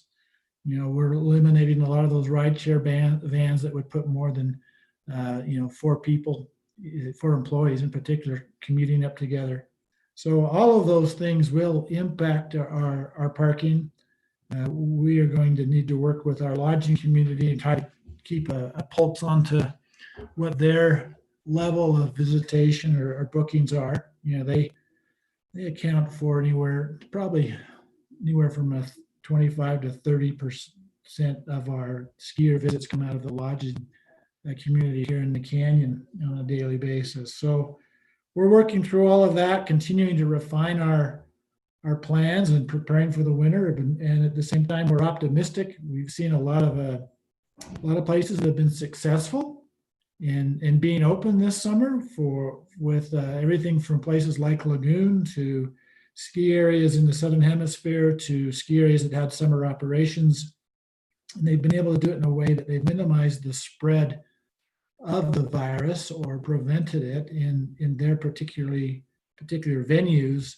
And most of the challenges have come from employees and guests that have contracted it in more social settings outside of the event venue. And so that's kind of an overview of what we're looking at right now and continuing to move forward. We realize there's a lot of I's to dot and T's to cross still, and we're working towards trying to get those all those things in place. Any questions? Thank you, Mike. I know you've been working really hard on these issues, and I'm sure it's a big challenge. And, you know, I've expressed this to you before, but I'll say it again in this context. The town wants you to be open and successful, and we want the lodges to be open and successful. And there's no question that we have a common goal in getting that done. And I appreciate how often you express your concern about being able not just to open, but to remain open and to protect your customers and your employees and the people who live in town. So I just want to say that I appreciate your concern for those issues. Town council members, is there a question for Mike? I did have a couple. How do you, two aspects, one related to the face covering requirement and how you envision enforcing that. Are you looking to the marshals to do something about that, or how would you handle that? And the second thing is restrooms. Even if one were to use every other stall, you still have a doorway in and out of there. You're going to try some sort of a numbering system to know who can go in, or how to deal with those kinds of bottlenecks. On the restroom side of things, we're, you know, anywhere that we have where people would queue up indoors, we'll be using some sort of floor marking to try to keep physical distancing from them. We don't have the luxury of having separate entrances and exits for our restrooms. So you're right, they do have to pass each other, but we have, you know, we've been watching very carefully what other venues are doing, and we're not the only ones with that set of circumstances. So the most common thing we're seeing is trying to keep some physical distancing between people. We will have the industry as a whole is trying to have a consistent signage within the ski industry, revolving around face coverings. And so anyone that's gone skiing in any ski area should see the same sign reminding them to have their face appropriately covered. The message we're going to be putting out to our customers is face coverings are required to get on the ski lift. And it's also required, you know, inside of any building, in the lift mazes. You know, the only exceptions are really when you're eating, or if you're out actually skiing down the hill and appropriately physically distanced. We're hoping that we're not looking to rely on the town marshal to have to come and enforce that. We're hoping that this has become, to some degree, an expectation, a way of life, if you would, within our communities and within our counties. Our experience in talking with some other operators, such as, you know, we had this discussion with the operators of Lagoon and said, you know, what did you do when you had people that were belligerent? And they said, you know, it was interesting. They found that most people, if they were just reminded that, you know, a face covering was required, they complied. They had very few people that actually pushed back. Now we're a little closer to Utah County, which seems to be a sore spot for that. But we're hoping that we'll have that. We may need to get our ski patrol involved, and if it escalated beyond that, you know, we may need some support from the town marshal. But we're hoping that people are going to be respectful, and, you know, we're going to have a lot of signage, and the pressure from others, I think, will help people to be willing to comply. All right, Mike, thank you for that. This is going to be an ongoing experiment and an ongoing conversation. That's the one thing that everybody has made clear that we've talked to is come up with your plan, make your best effort, and be ready to change it the next day, because the way people will behave and respond, you just can't predict. And they and just be flexible and be willing to adjust and try to make it work. And so we're emphasizing that throughout with all of our employees as we prepare our plans. Is we've got to have flexibility. We can't assume that we've come up with the answer that's going to work 100% of the time, and it's adapt and improvise. And I think we're pretty good at doing that. And so we're going to try to just be in a position to do that as the season goes forward. Okay, thank you. All right, I'm going to move on. We're a little bit behind schedule, but it's okay. We've been hearing some pretty important things, I think. The next item on the agenda is the approval of the consent agenda, which includes the September 9th minutes, September 9th, 2020 minutes, the treasurer's report, and the various staff reports.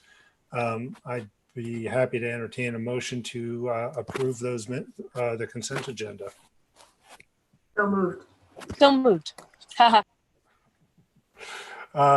Sheridan, you'd like to count as the second? Yeah. Okay. Yes. Okay. Any discussion?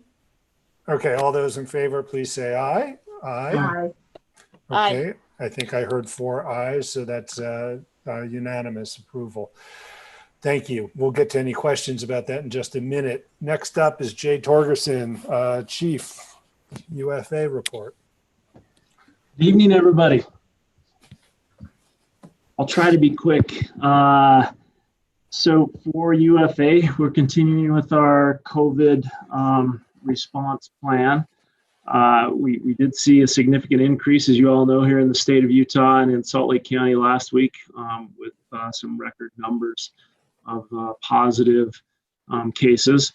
It has not significantly affected our call volume. It's remained relatively stable with the number of calls that we would normally have, and we have not seen an impact significantly. We haven't seen increases in the number of hospitalizations, but it hasn't forced us to come up with any kind of different plans as far as transporting of patients.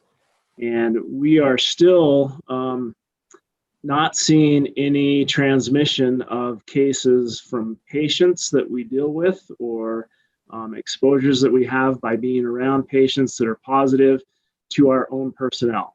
So we've certainly had personnel that have gotten COVID and have tested positive, but we cannot trace that to any kind of patient contact. It's always been in the social atmosphere, or it's been employee to employee, where maybe one employee ends up testing positive, but they've been around other employees prior to having any kind of symptoms, and then those employees test positive. So we have a pretty rigorous program of as soon as we find out somebody has any kind of symptoms, we send them home, or if they have symptoms prior to coming to work, we ask them to not come to work and quarantine. We get them tested and try to keep them from spreading to other employees, and obviously to people that we respond on. So we've had great luck with all of that so far.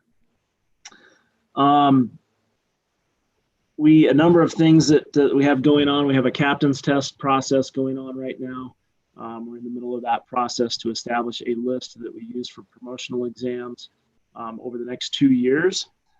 We do have our new recruit process that's taking place right now. All of the testing has occurred for that, and we're in the middle of doing all of the background investigations to make job offers with the anticipation of probably hiring around 30 people in February. So another big class of people. So we've seen a number of retirements over the last year with also projected retirements over the next few months of this year and into next spring. VersaTerm, if you're not familiar with VersaTerm, that is the CAD system that our dispatch center uses valley-wide to dispatch for both police and fire response, fire and medical response. That system changed a few weeks ago. We moved to a new system, and what that does for the Valley is everybody is on the same dispatching system. And we also as Valley first responders for police and fire, we also have locators in all of our vehicles that allow dispatchers to dispatch based on proximity to the location. So if I'm in my fire engine or in my ambulance and I'm at the grocery store shopping and there's a call that comes in, if we are the closest appropriate resource for that call, then we're automatically assigned to respond to that. So I think Valley-wide, it's a good system. It will allow for the quickest response to any type of emergency in the Valley. It's going to be a little bit of a work in progress because it's different than what we've done in the past. But I think it will force all of us to work more effectively with one another. And it doesn't matter what city boundaries there are. We want to provide the service to people, regardless of where we are and what the city boundaries are. So I think it's going to be a good system overall for citizens. That's been a long time coming. Yes, it has. And just to reassure everybody, as a board member, this came up at our board meeting, which I'll say some other things about, but there is a way of tracking where the calls go and making sure that the appropriate agency is paying for the call. For Q3, as far as statistics go, there were 13 total calls for Q3, so July, August, September, for the town of Alta. 6 of those were medical calls. 5 were what we consider good intent calls. So those could be calls that we responded to. They may have initially been dispatched as a medical call, but we arrived on scene and it wasn't anyone that required medical attention. So maybe someone that had fallen down and needed assistance up, but something that wasn't requiring any kind of medical care. The other 2 were considered false calls. So those could be false alarms for a smoke detector that was activated by steam or something that wasn't actually an emergency. On the 24th of September, there was a fire that occurred down just near entry 1 at Snowbird. So it was a what we consider a wildland fire. It started just off of the road and was called in relatively quickly. It was in the afternoon.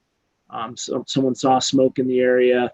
The crew was able to respond quickly, and it was within close enough area where they were able to take hoses from the fire engine to extinguish it relatively quickly. I know that the marshal's office was down there to assist.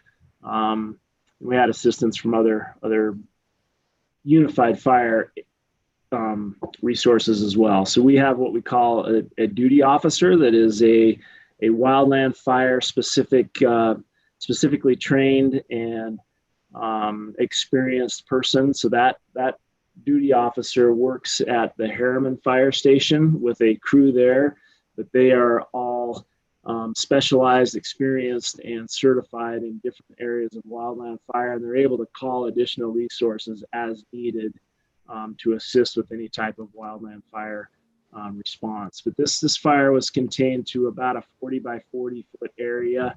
It looked like it was probably an unattended campfire that wasn't extinguished completely. It crept through what we call duff, so pine needles and dry vegetation until the sun and the heat hit it in the afternoon and caused it to spark up even more and spread to the vegetation in the area. So, but they were able to get that extinguished fairly quickly.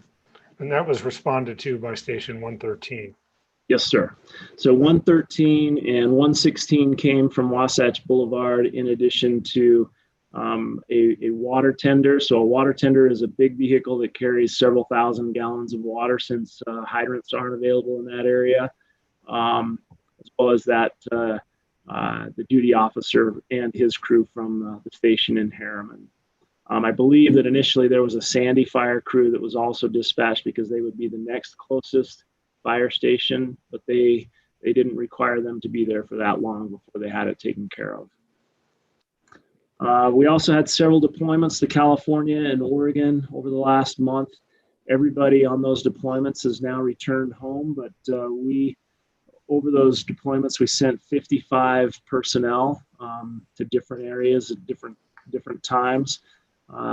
With all of those deployments, part of the agreement that we have with California and Oregon or any place that we send people is not only do they pay for any resources or vehicles or anything that is sent there, but they also pay to cover for their replacement to be in the fire stations back here at home. So one of the agreements we have is we can't send help if we don't have people to take care of our own areas. So that's one of the things we look at very closely is we cannot run short here at home in order to send people out to other areas to help them.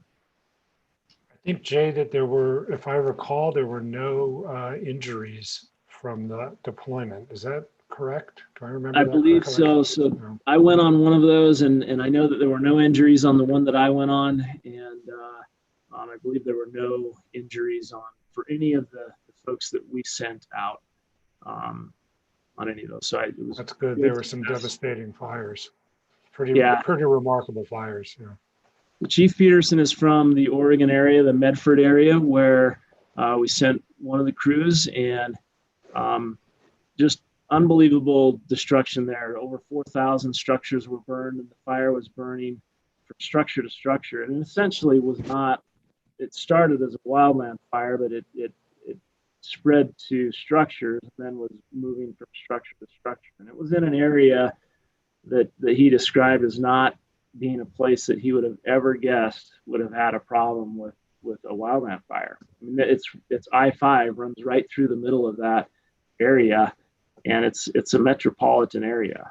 You wouldn't have guessed that would have been an issue there, but conditions were just right so that it happened, and pretty tragic loss of life and loss of property up there. Any questions for me? I know that UFA was involved in backing up Salt Lake City when there was a fire in the above the University of Utah, up by the Block U, and I know that the UFA has been involved in Neff Canyon. Mm-hmm. I didn't notice any smoke the other day when I was on I-215. Is that out now? I don't know that they've declared it completely out, but I think with the moisture that we received a few days ago, I know that the resources that are committed to that are significantly reduced. It was in a very difficult area to access. There was an injury on that fire, not one of our crews, but it was a Forest Service crew member that got a broken leg while they were working up in that area. But it was a difficult area to access and to work on.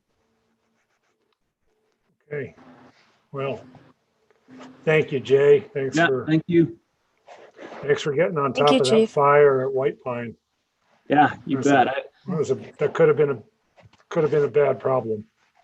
Yeah, definitely. Well, and as like I said, as we are seeing an increase in fire frequency and fire behavior, it's something that may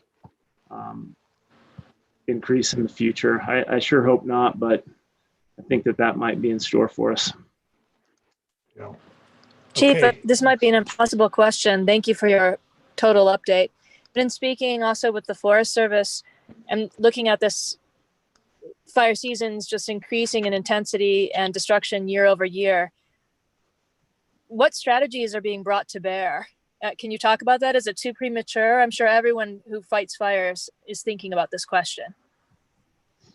Well, there's a lot of suggestions that maybe it's forest management, and I think that's oversimplified. I mean, I think that there probably are some things that could be done to manage things a little more effectively, but it's difficult. It's not as easy as just removing vegetation or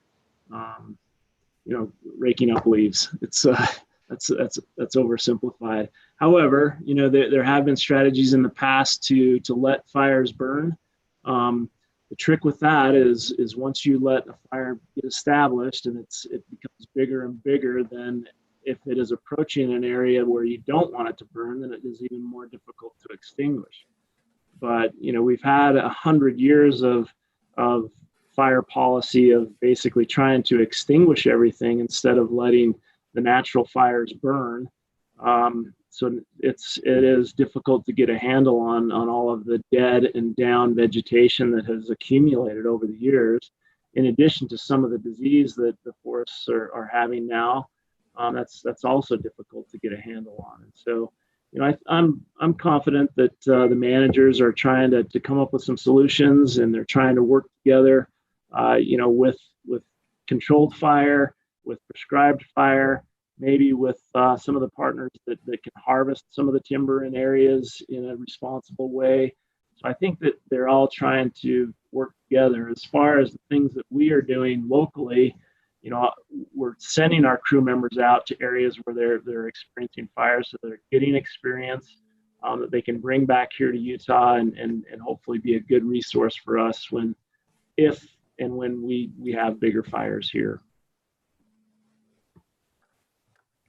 Thank you. Thanks for the question, Chairman. Let me just pose a question that's come in over the Q&A.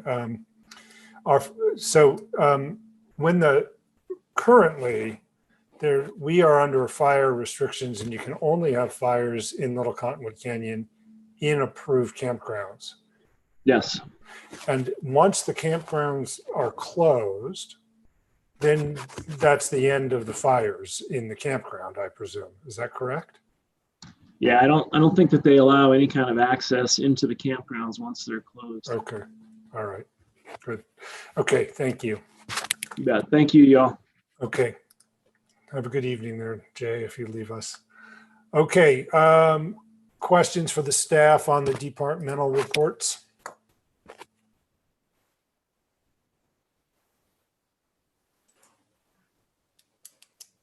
I'm not seeing any.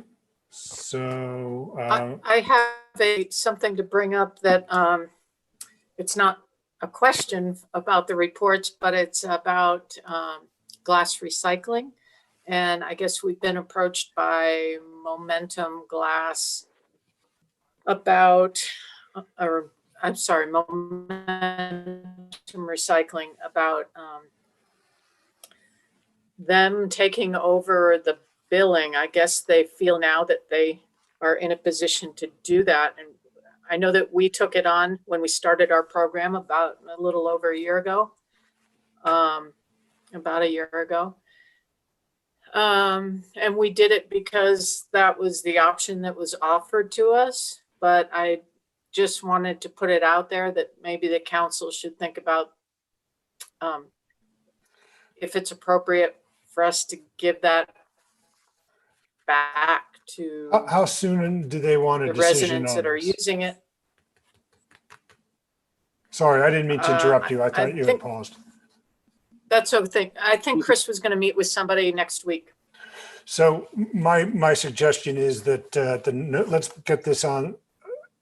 Let's have a staff recommendation for the town council at the November council meeting, and we can take an action there if that seems like the right thing to do.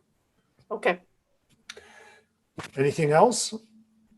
Okay, let me move on to my mayor's report. As everybody is still aware, we continue to operate our office with one staff member at a time and no walk-in visitors thanks to the pandemic. Just before I got on this call, I checked 1,144 new cases today. We seem to be somewhere between pretty consistently somewhere at the low end of 1,000 and the high end of about 1,500 over the last little while. It's unfortunate. We had an event in our town on the 3rd, Saturday the 3rd. A postal employee tested positive for COVID. Salt Lake County and Salt Lake Valley Health Department advised us on the proper protocol to proceed. We got in touch with them right away. Many thanks to Piper and to Mike for being on top of that, basically immediately. So rather than do any waiting around to find out other options, we have Utah Disaster Cleanup come up, and they are one of the vendors who knows how to do this now. And they disinfected the whole building. We reopened the post office on Sunday, the next day, so that patrons could pick up their mail. And since we had cleaned it, it was done safely. So we'll continue our protocols of one person at a time in there and wearing masks and all of that. Every Friday, I've been attending Salt Lake County Mayor's, in the plural. So the Salt Lake County Mayor, Cheney Wilson, invites the Salt Lake County Mayors, the other 19 or 20 of us, to a briefing along with some of our staff on Fridays.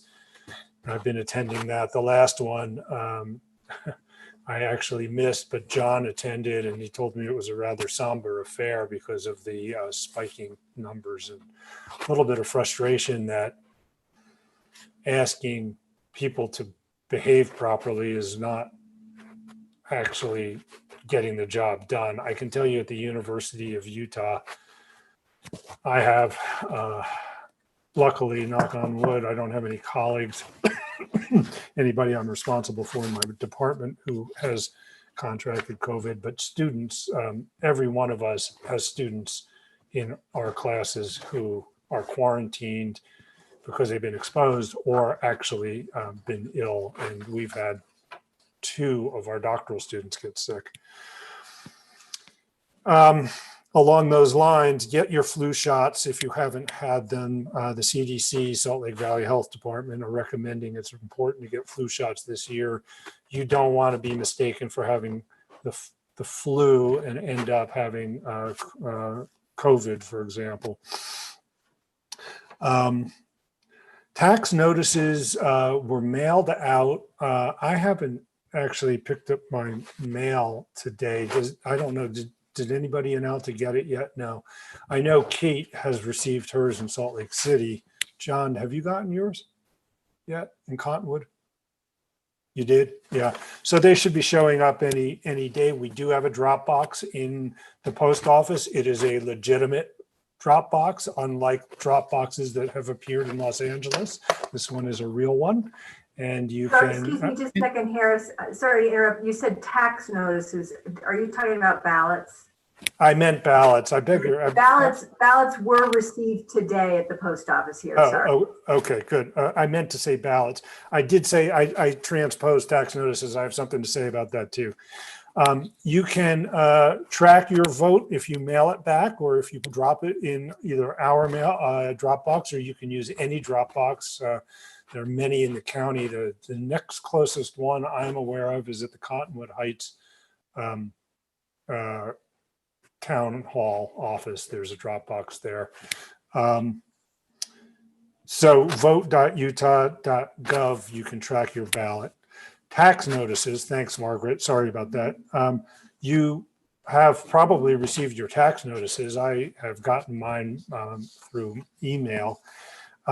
Notice, I just want to point out that there is no UFSA increase this year, thanks to the phase-in that we negotiated with the UFA. We're saving our taxpayers a couple $100,000 a year by being able to phase in our membership at UFSA.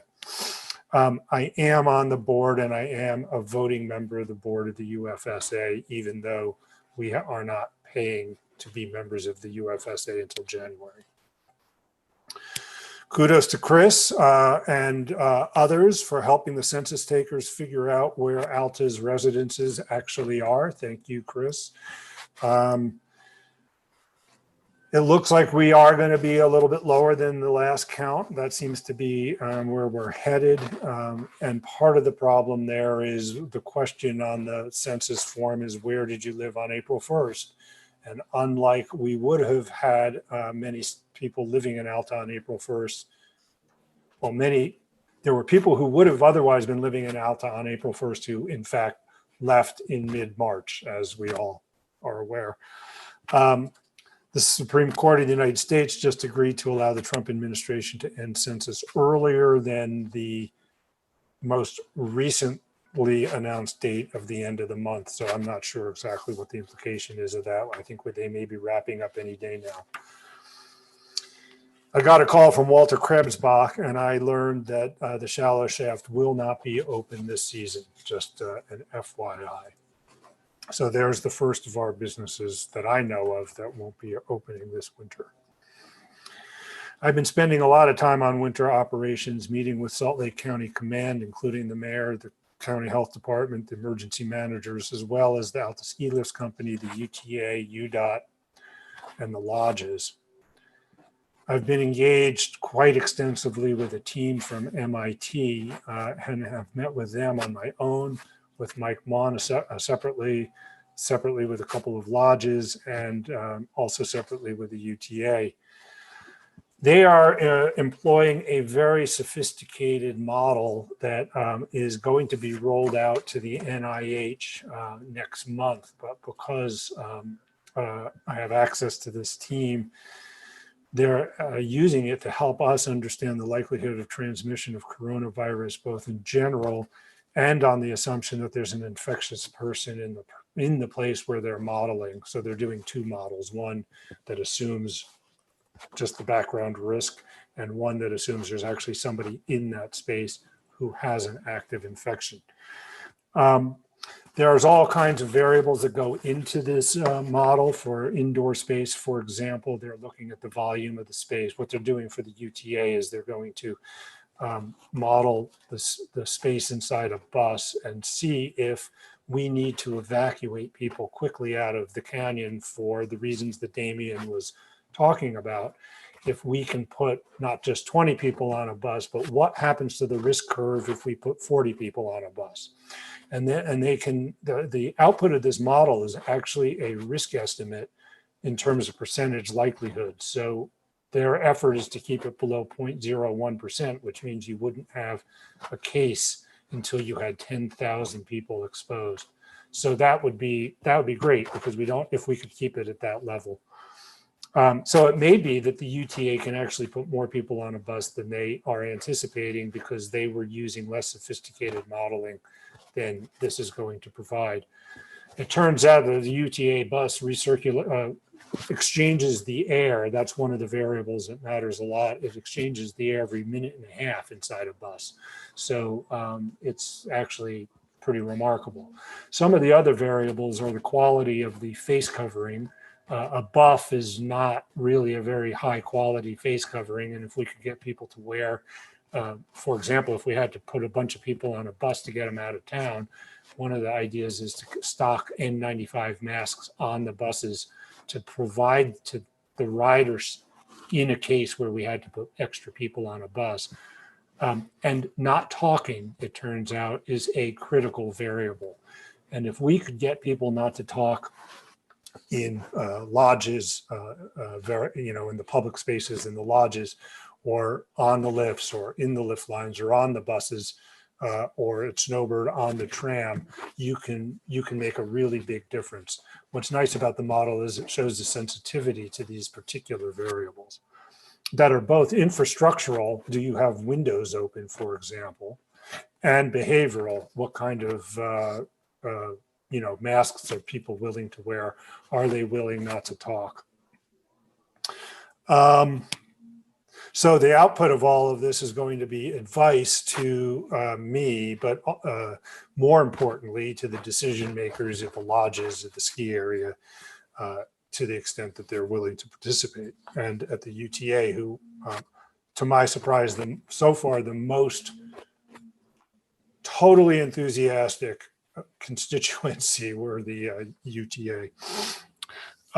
One of my concerns about this winter, and I want to just, I'll wrap up here pretty quickly, but I do want to stress this point, is that in a normal year, and I've talked to Damien about this, in a normal year, if the ski areas have to be closed or the road has to be closed to mitigate the risk of people being stuck in the canyon or being hit by avalanches, in a good year, I think that can be seen as a foregoing of another day's profits. That is to say, it is a gain that is avoided. This year, margins are going to be thin.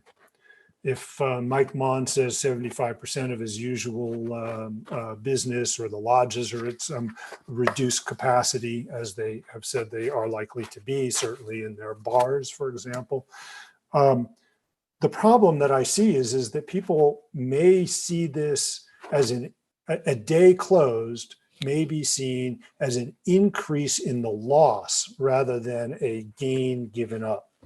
And when a decision is framed as a loss, people make riskier decisions. And I can illustrate that really easily. If I were to say to you, which would you rather have, $100 for sure, or I'll flip a coin? If it's tails, you get nothing. If it's heads, you get $200. Many people would opt for the sure thing of the $100. But if we reverse it and say, would you rather give me $100 or flip a coin where the possibility is 0 or 200? Many people's preferences shift to the risky choice. And I'm just worried that the risk attitude has to be monitored very carefully in a context in which the issues are being framed as potential losses. I don't think, as Damien said, I think it's really important not to have visitors stuck in the canyon without shelter, especially overnight. We don't have anywhere to put a bunch of people, but also during the day, but whether it's because of lightning or mid-canyon avalanche mitigation, sheltering in one's own car will work in some contexts, but not in others. For example, having to control avalanches over the town, which is a rare event, but not impossible. And it doesn't work for all visitors. The UTA is expecting 300 or 400 people to come on the bus, and they won't have a car to shelter in. So we have to be really careful about that. We should avoid strangers grouping up, waiting in lift lines, riding lifts, seems to me. New state regulations just issued in the last, 24 hours are requiring 6 feet of distance between non-family members, including in lift lines. I'm not sure how that's going to work on the hill itself in places where openings are anticipated. We have all seen people lining up shoulder to shoulder. We have to, if we can avoid talking in restaurants, on the lifts and on the bus, people will be safer. We have to provide adequate ventilation in the indoor facilities. Kudos to the Alta Lodge that has been purchasing HEPA filters that are portable and can be deployed in various places. For example, I don't know whether the other lodges are doing that or not, but it's a good idea. And I also think that we have to be careful about inconveniencing visitors by having Highway 210 closed as the manner of controlling capacity at the ski areas. Okay. I've been to the UFSA board meeting. That was on September 15th. Fires in California and Oregon, as we talked about.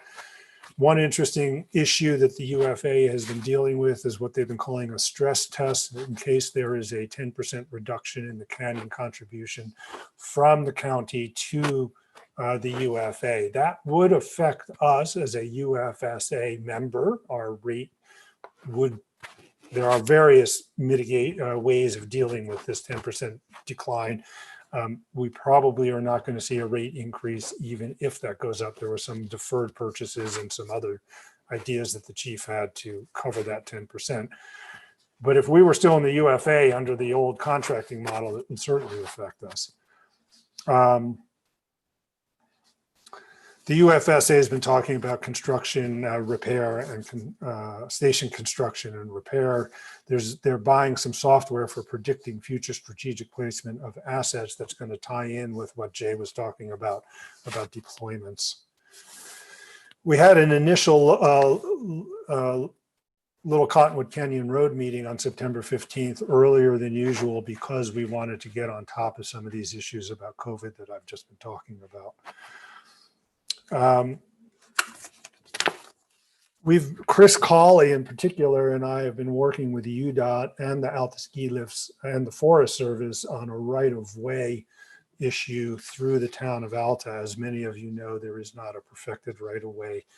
And what we've been doing is looking at the boundary to give up the Forest Service's ground that's where the road is where the ski area's special use permit is not present. So for example, on the north side of the highway, past the town's ground, for example. I met on the 25th with Salt Lake County Command. I've been trying to get their attention for a while. I've been trying to meet with them for a follow-up to talk about additional resources for UPD.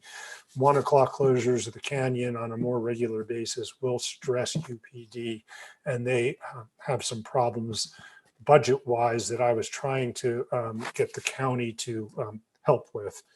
They were not all that inclined given their budget for shortfalls, but I did try to stress the penny wise and pound foolish aspect of not managing our visitors and our risks properly, because if we do have to close, the costs and lost revenues to the county are enormous. I did ask for their help in getting some testing locally.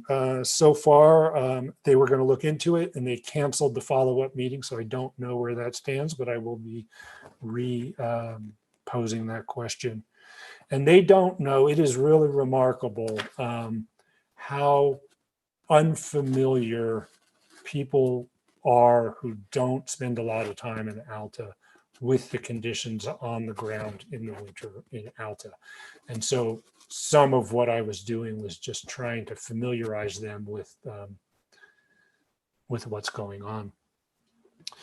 The CWC has met, both the Legislative Land Tenure Committee that I sit on and the whole commission. Their reports are available online, so I won't go into a lot of detail there. Mostly we've been dealing with things like the financial reports and the audits, and also dealing with how to move forward with any legislation. Land exchanges are not going to proceed through either legislation or an administrative action at this point, it looks like. And one question is what's the future of the legislation for the Central Wasatch Conservation Recreation Area? I spoke on October 8th, just last week, with some people from Utah Ranked Choice Voting. I asked them to try it. I told them that there's an awful lot on our plate with the upcoming ski season, but I know that Cliff is interested in this. In my academic works, I have studied voting procedures and the game theory behind them to some extent. We have an interesting problem in Alta, which is not that unusual, where you have two seats both at large, and say you have three candidates. Some people will have an incentive not to cast a second vote. And ranked choice voting can make the incentives more clear. It's not a perfect system, but it is a better system than the one that we have. And the legislature has allowed us to implement it. We have until March to implement it for November's election, if we so choose. And what I asked them to do is be prepared to come to the November meeting and give us a briefing on that. And then depending on our bandwidth, we can try to talk about it and get it done. I think the March is the last town council meeting where we have the time to get it done. We had another road meeting on October 10th. Jake reflected some of what we were talking about, and so did Damien. That was the main issue there. Yesterday, there was a planning commission meeting with talking about the community center. Tomorrow at 5 o'clock, there is a community center dialogue that INEAD is going to host. And if you go to altacommunitycenter.com, there is the Zoom invitation information is on that. And I hope many people will have the opportunity to participate. Items that are coming up for me are, besides the community center dialogue at 5 tomorrow, which I have actually an appointment at 5:15 that was formulated ahead of time, but I have had access to INEAD, of course, so I may be able to tune into that a little bit late for the last half hour or last hour of it. The UFSA UFA board meeting is on the 20th, starting at 7:30.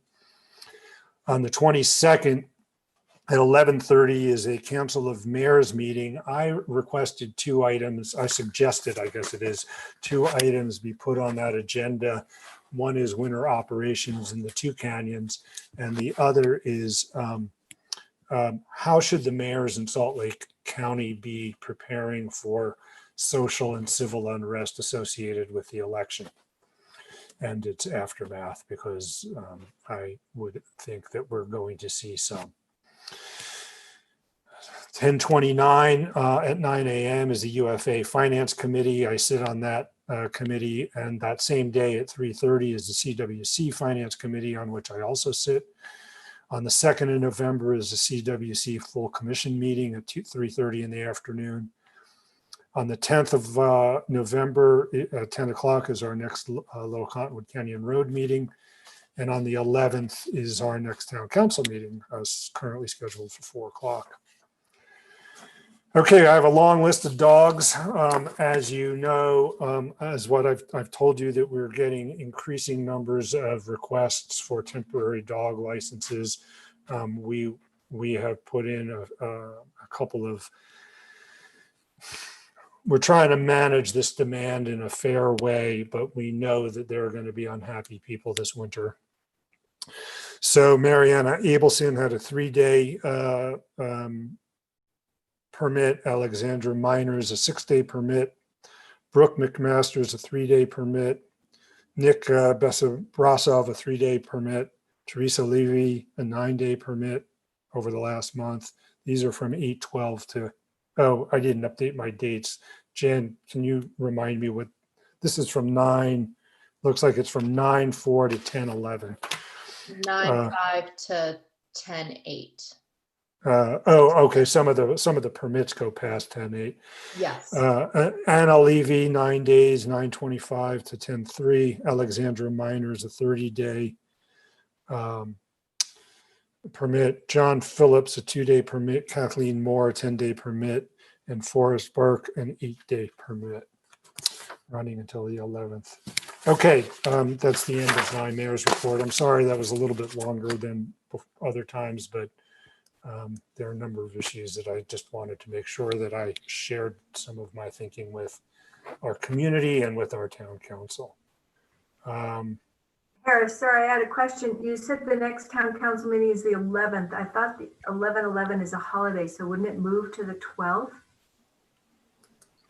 Well, I don't think we made that provision. Yeah, that's actually in our code. Oh, I beg your pardon then. Okay. We already So- did move it to the Okay, 12th. I was just, okay, I beg your pardon. Oh, okay. Fair enough. Thank you, Margaret. Any other comments or questions, objections? Well, sorry, the other comment I wanted to make, Mayor, is that I really and sincerely appreciate the depth and breadth of the effort that you're making on the COVID pandemic crisis and trying to cover as many bases as you can beforehand. And as Mike Mon was saying, make a plan and then be prepared to change. And I think the effort that you're going through is going to serve us as well as any. So thank you.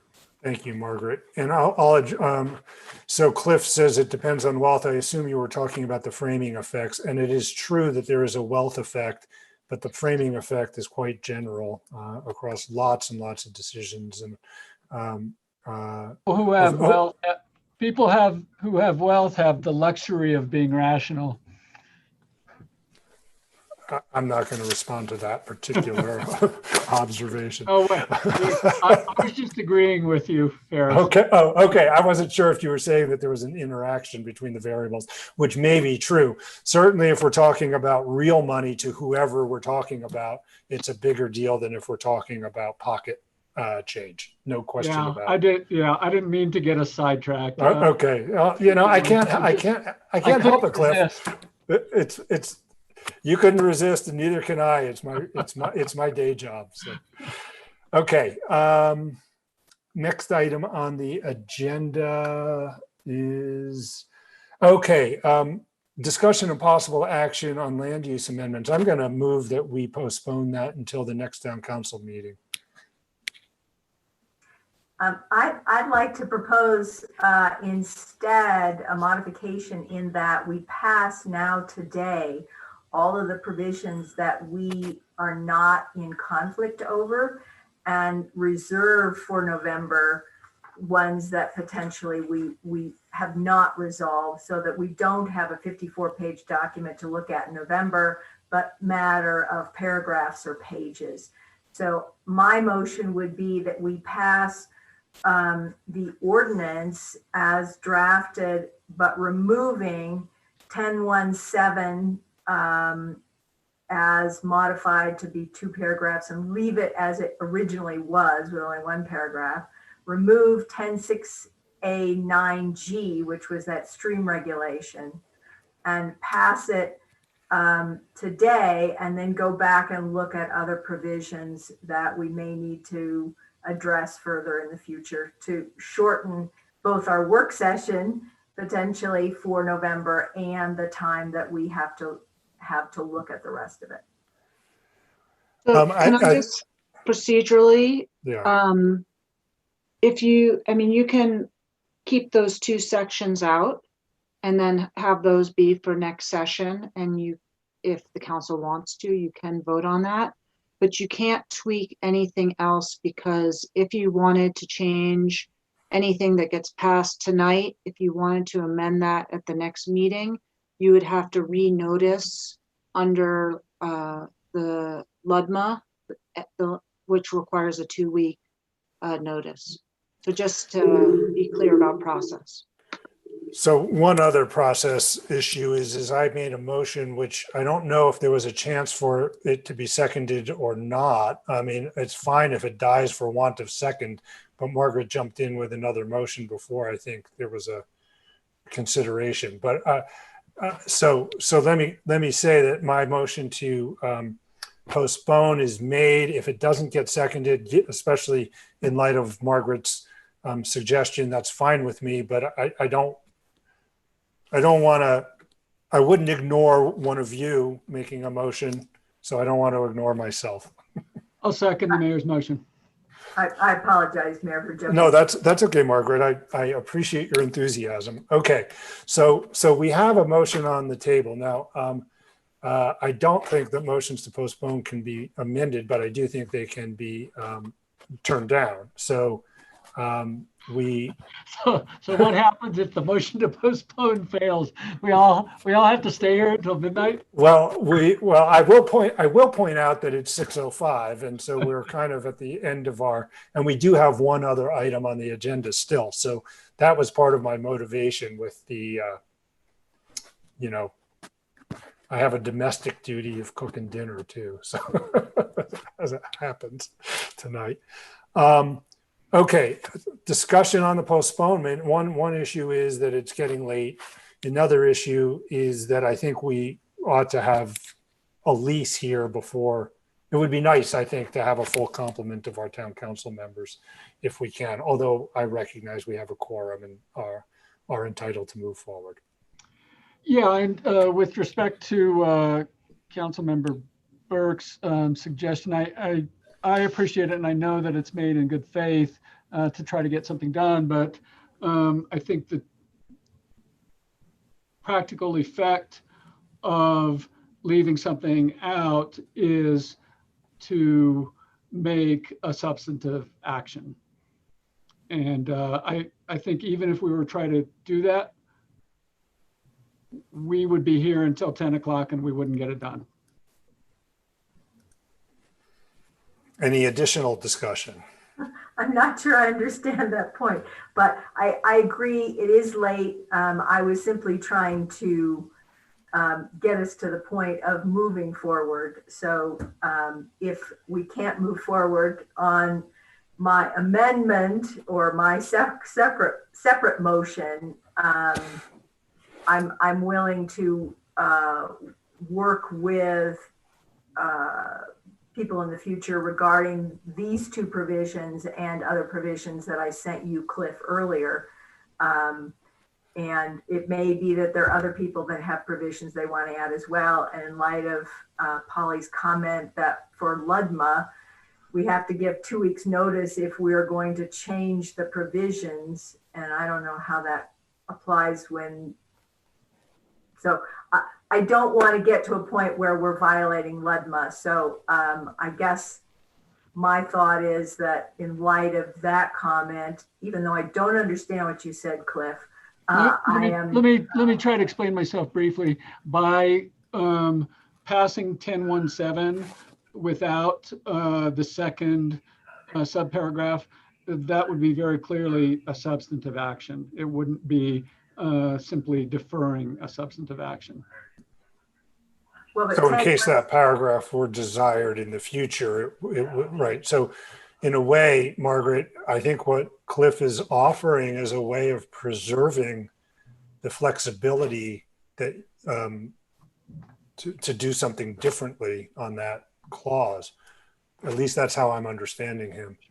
Why don't we plan on a 3 o'clock work session on the 12th of November so that we can build in some more time to work this through and try to get this done on the 12th. Yep. Let's give ourselves a full hour for this. And, I am going to be out of town for part of this time, but and I know it's going to be a busy time, but I'll commit myself to make some hours of time to try to narrow the issues and try to agree on as much as we can, and then to make alternative reports to the town council. It's got to be at least a week ahead of time so people have a chance to see what's being proposed. Yeah. And essentially, we can make alternative committee reports to the town council so we know what's being proposed. Yeah, Margaret, would you be willing to withdraw that motion? Well, we have another motion on the table and hers has not been seconded yet. So I know, I was hoping that she could withdraw it and then you guys could move forward with the first one. well, I think we need to move forward with the first one anyway. But if it were to fail, Margaret can revisit her motion or look for a second to it. I think Margaret, I am really sympathetic to how can I say this? Continuing to work on documents that I've submitted to readers because I go over it in my head and I come back. And but I do think that having something before the day before or a couple of days before would be pretty helpful in getting us on the same page. And I think that's part of why postponing seems like the right thing to do to me. So. Okay, is there any other discussion on the motion that's before us, or should we, let's call this question. So the motion is to postpone action on 2020, is that an O or 0? 04, ordinance 4, right. Until the November 12th meeting, town council meeting. All those in favor, please say aye. Aye. Opposed? Aye. I'm here. Aye. Okay, thank you. All right, so we'll move up. That's a relief. I was concerned we were going to be deadlocked on that. Thank you, everybody. Okay, the next item shouldn't take very long. I'm going to share my screen. We have before us a motion to change our dog ordinance in a very specific way. And that way is shown here. And in fact, this was what John Byrne was talking about in his public comment. And Jen Clancy had prepared this version of the ordinance subsequent to sending out the materials. And this is a shorter version. Jen, do you want to say more than what I've just said about this? Sure. So what you guys are looking at now is not what was sent to the town council. Just to be clear, it was not what was sent to the council or posted on the website. There was a primer earlier that we heard in a public comment to remove a little bit of language. Now, just to back up a little bit, the reason why we are looking at this ordinance is because I don't know when the last dog ordinance revision occurred, but in our current ordinance, if you look at exemptions to licensing, when it refers to ADA animals, it only refers to seeing and hearing animals. And so this is overly limiting, I think, to what we want, and not the true definition of an ADA service animal that we should be using. And so Polly and I have worked together and would like to just clean this language up to refer specifically to the American with Disabilities Act language on what a service animal is, a true ADA service animal, and leave it at that. So I've just reshared. I stopped sharing just the language that Jen sent out today, and I think you can see this whole desktop now. And so what you see on, at least to me, it's on the left of the screen, is the ordinance that was the draft ordinance that was sent out earlier. And so you see all the whereases. And this is really a very technical issue of making sure that all that we say is that a service animal is defined by the Americans with Disabilities Act, and that those dogs don't have a licensing requirement as required by the ADA. So we're just trying to make our ordinance consistent with the federal requirements. That's correct. And so in the draft that got sent out, there's some, you can see this clause here after the comma, and the proposal is to pass a change, to amend our ordinance, but with none of that extra clause in there, and just stop right there. The service area animal is defined by the act. Have we got that? Is that clear to everybody what we're asking? Yes. Okay. Thanks for all the hard work. Just to clarify with Polly, that's how the ADA states a service animal is identified? Well, it's the ADA defines, it has a definition in the federal law for a service animal. So we just thought we would leave it like that, just in case the code section changed. And I have to be honest that we had a hard time finding the exact federal law that identified there is a definition of what a service, quote unquote, service animal is. Yes. For example, it is defined as a dog, and then there are certain criteria that the dog has to meet, which is very, very distinguishable from an emotional support animal. I'm sure we're all well aware of kind of that there are differences, although those differences are quite technical. So initially I had put in language thinking that this would help a little bit to just kind of define, to follow the definition from the ADA.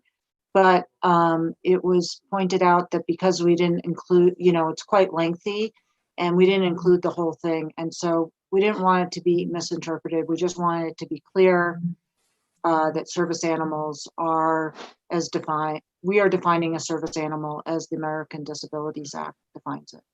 So we're deleting what I just highlighted there as unnecessary specification, because the definition is in the federal law.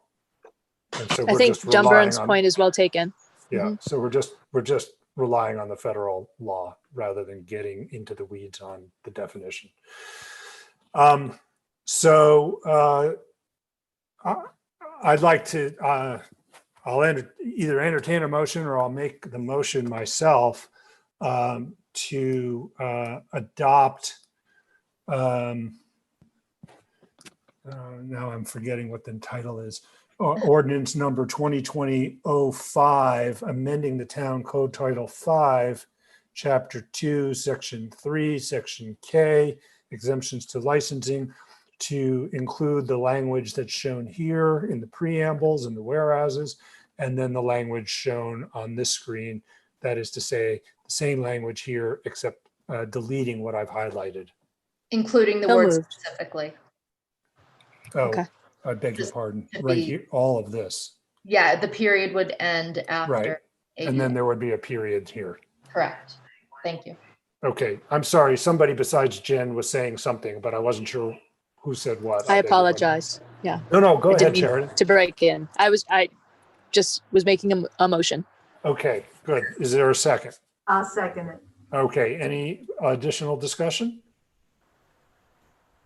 Cliff, you're muted. Did you want to say something? Did you want to say anything? I'm new here. I have a motion to amend to refer to it as the Americans with Disabilities Act. I think that I thought that this might not be entitled properly. I'll second that motion.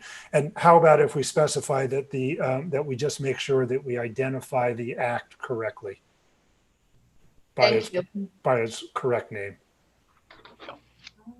I concur. Okay. Good.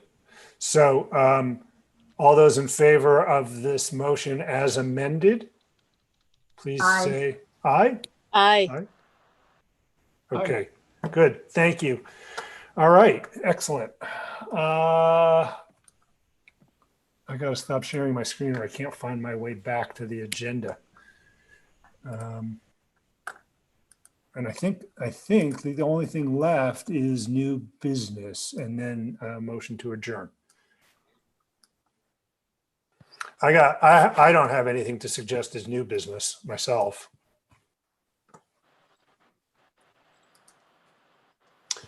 I'm not hearing anybody jump in. So how about a motion to adjourn?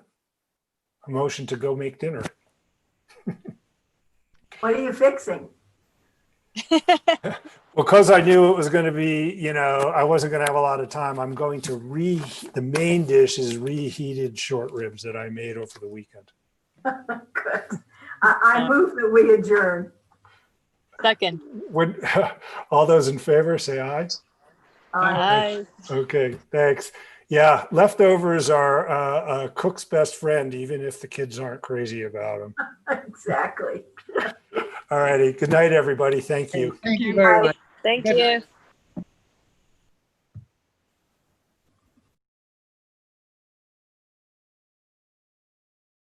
Thanks again, Cliff.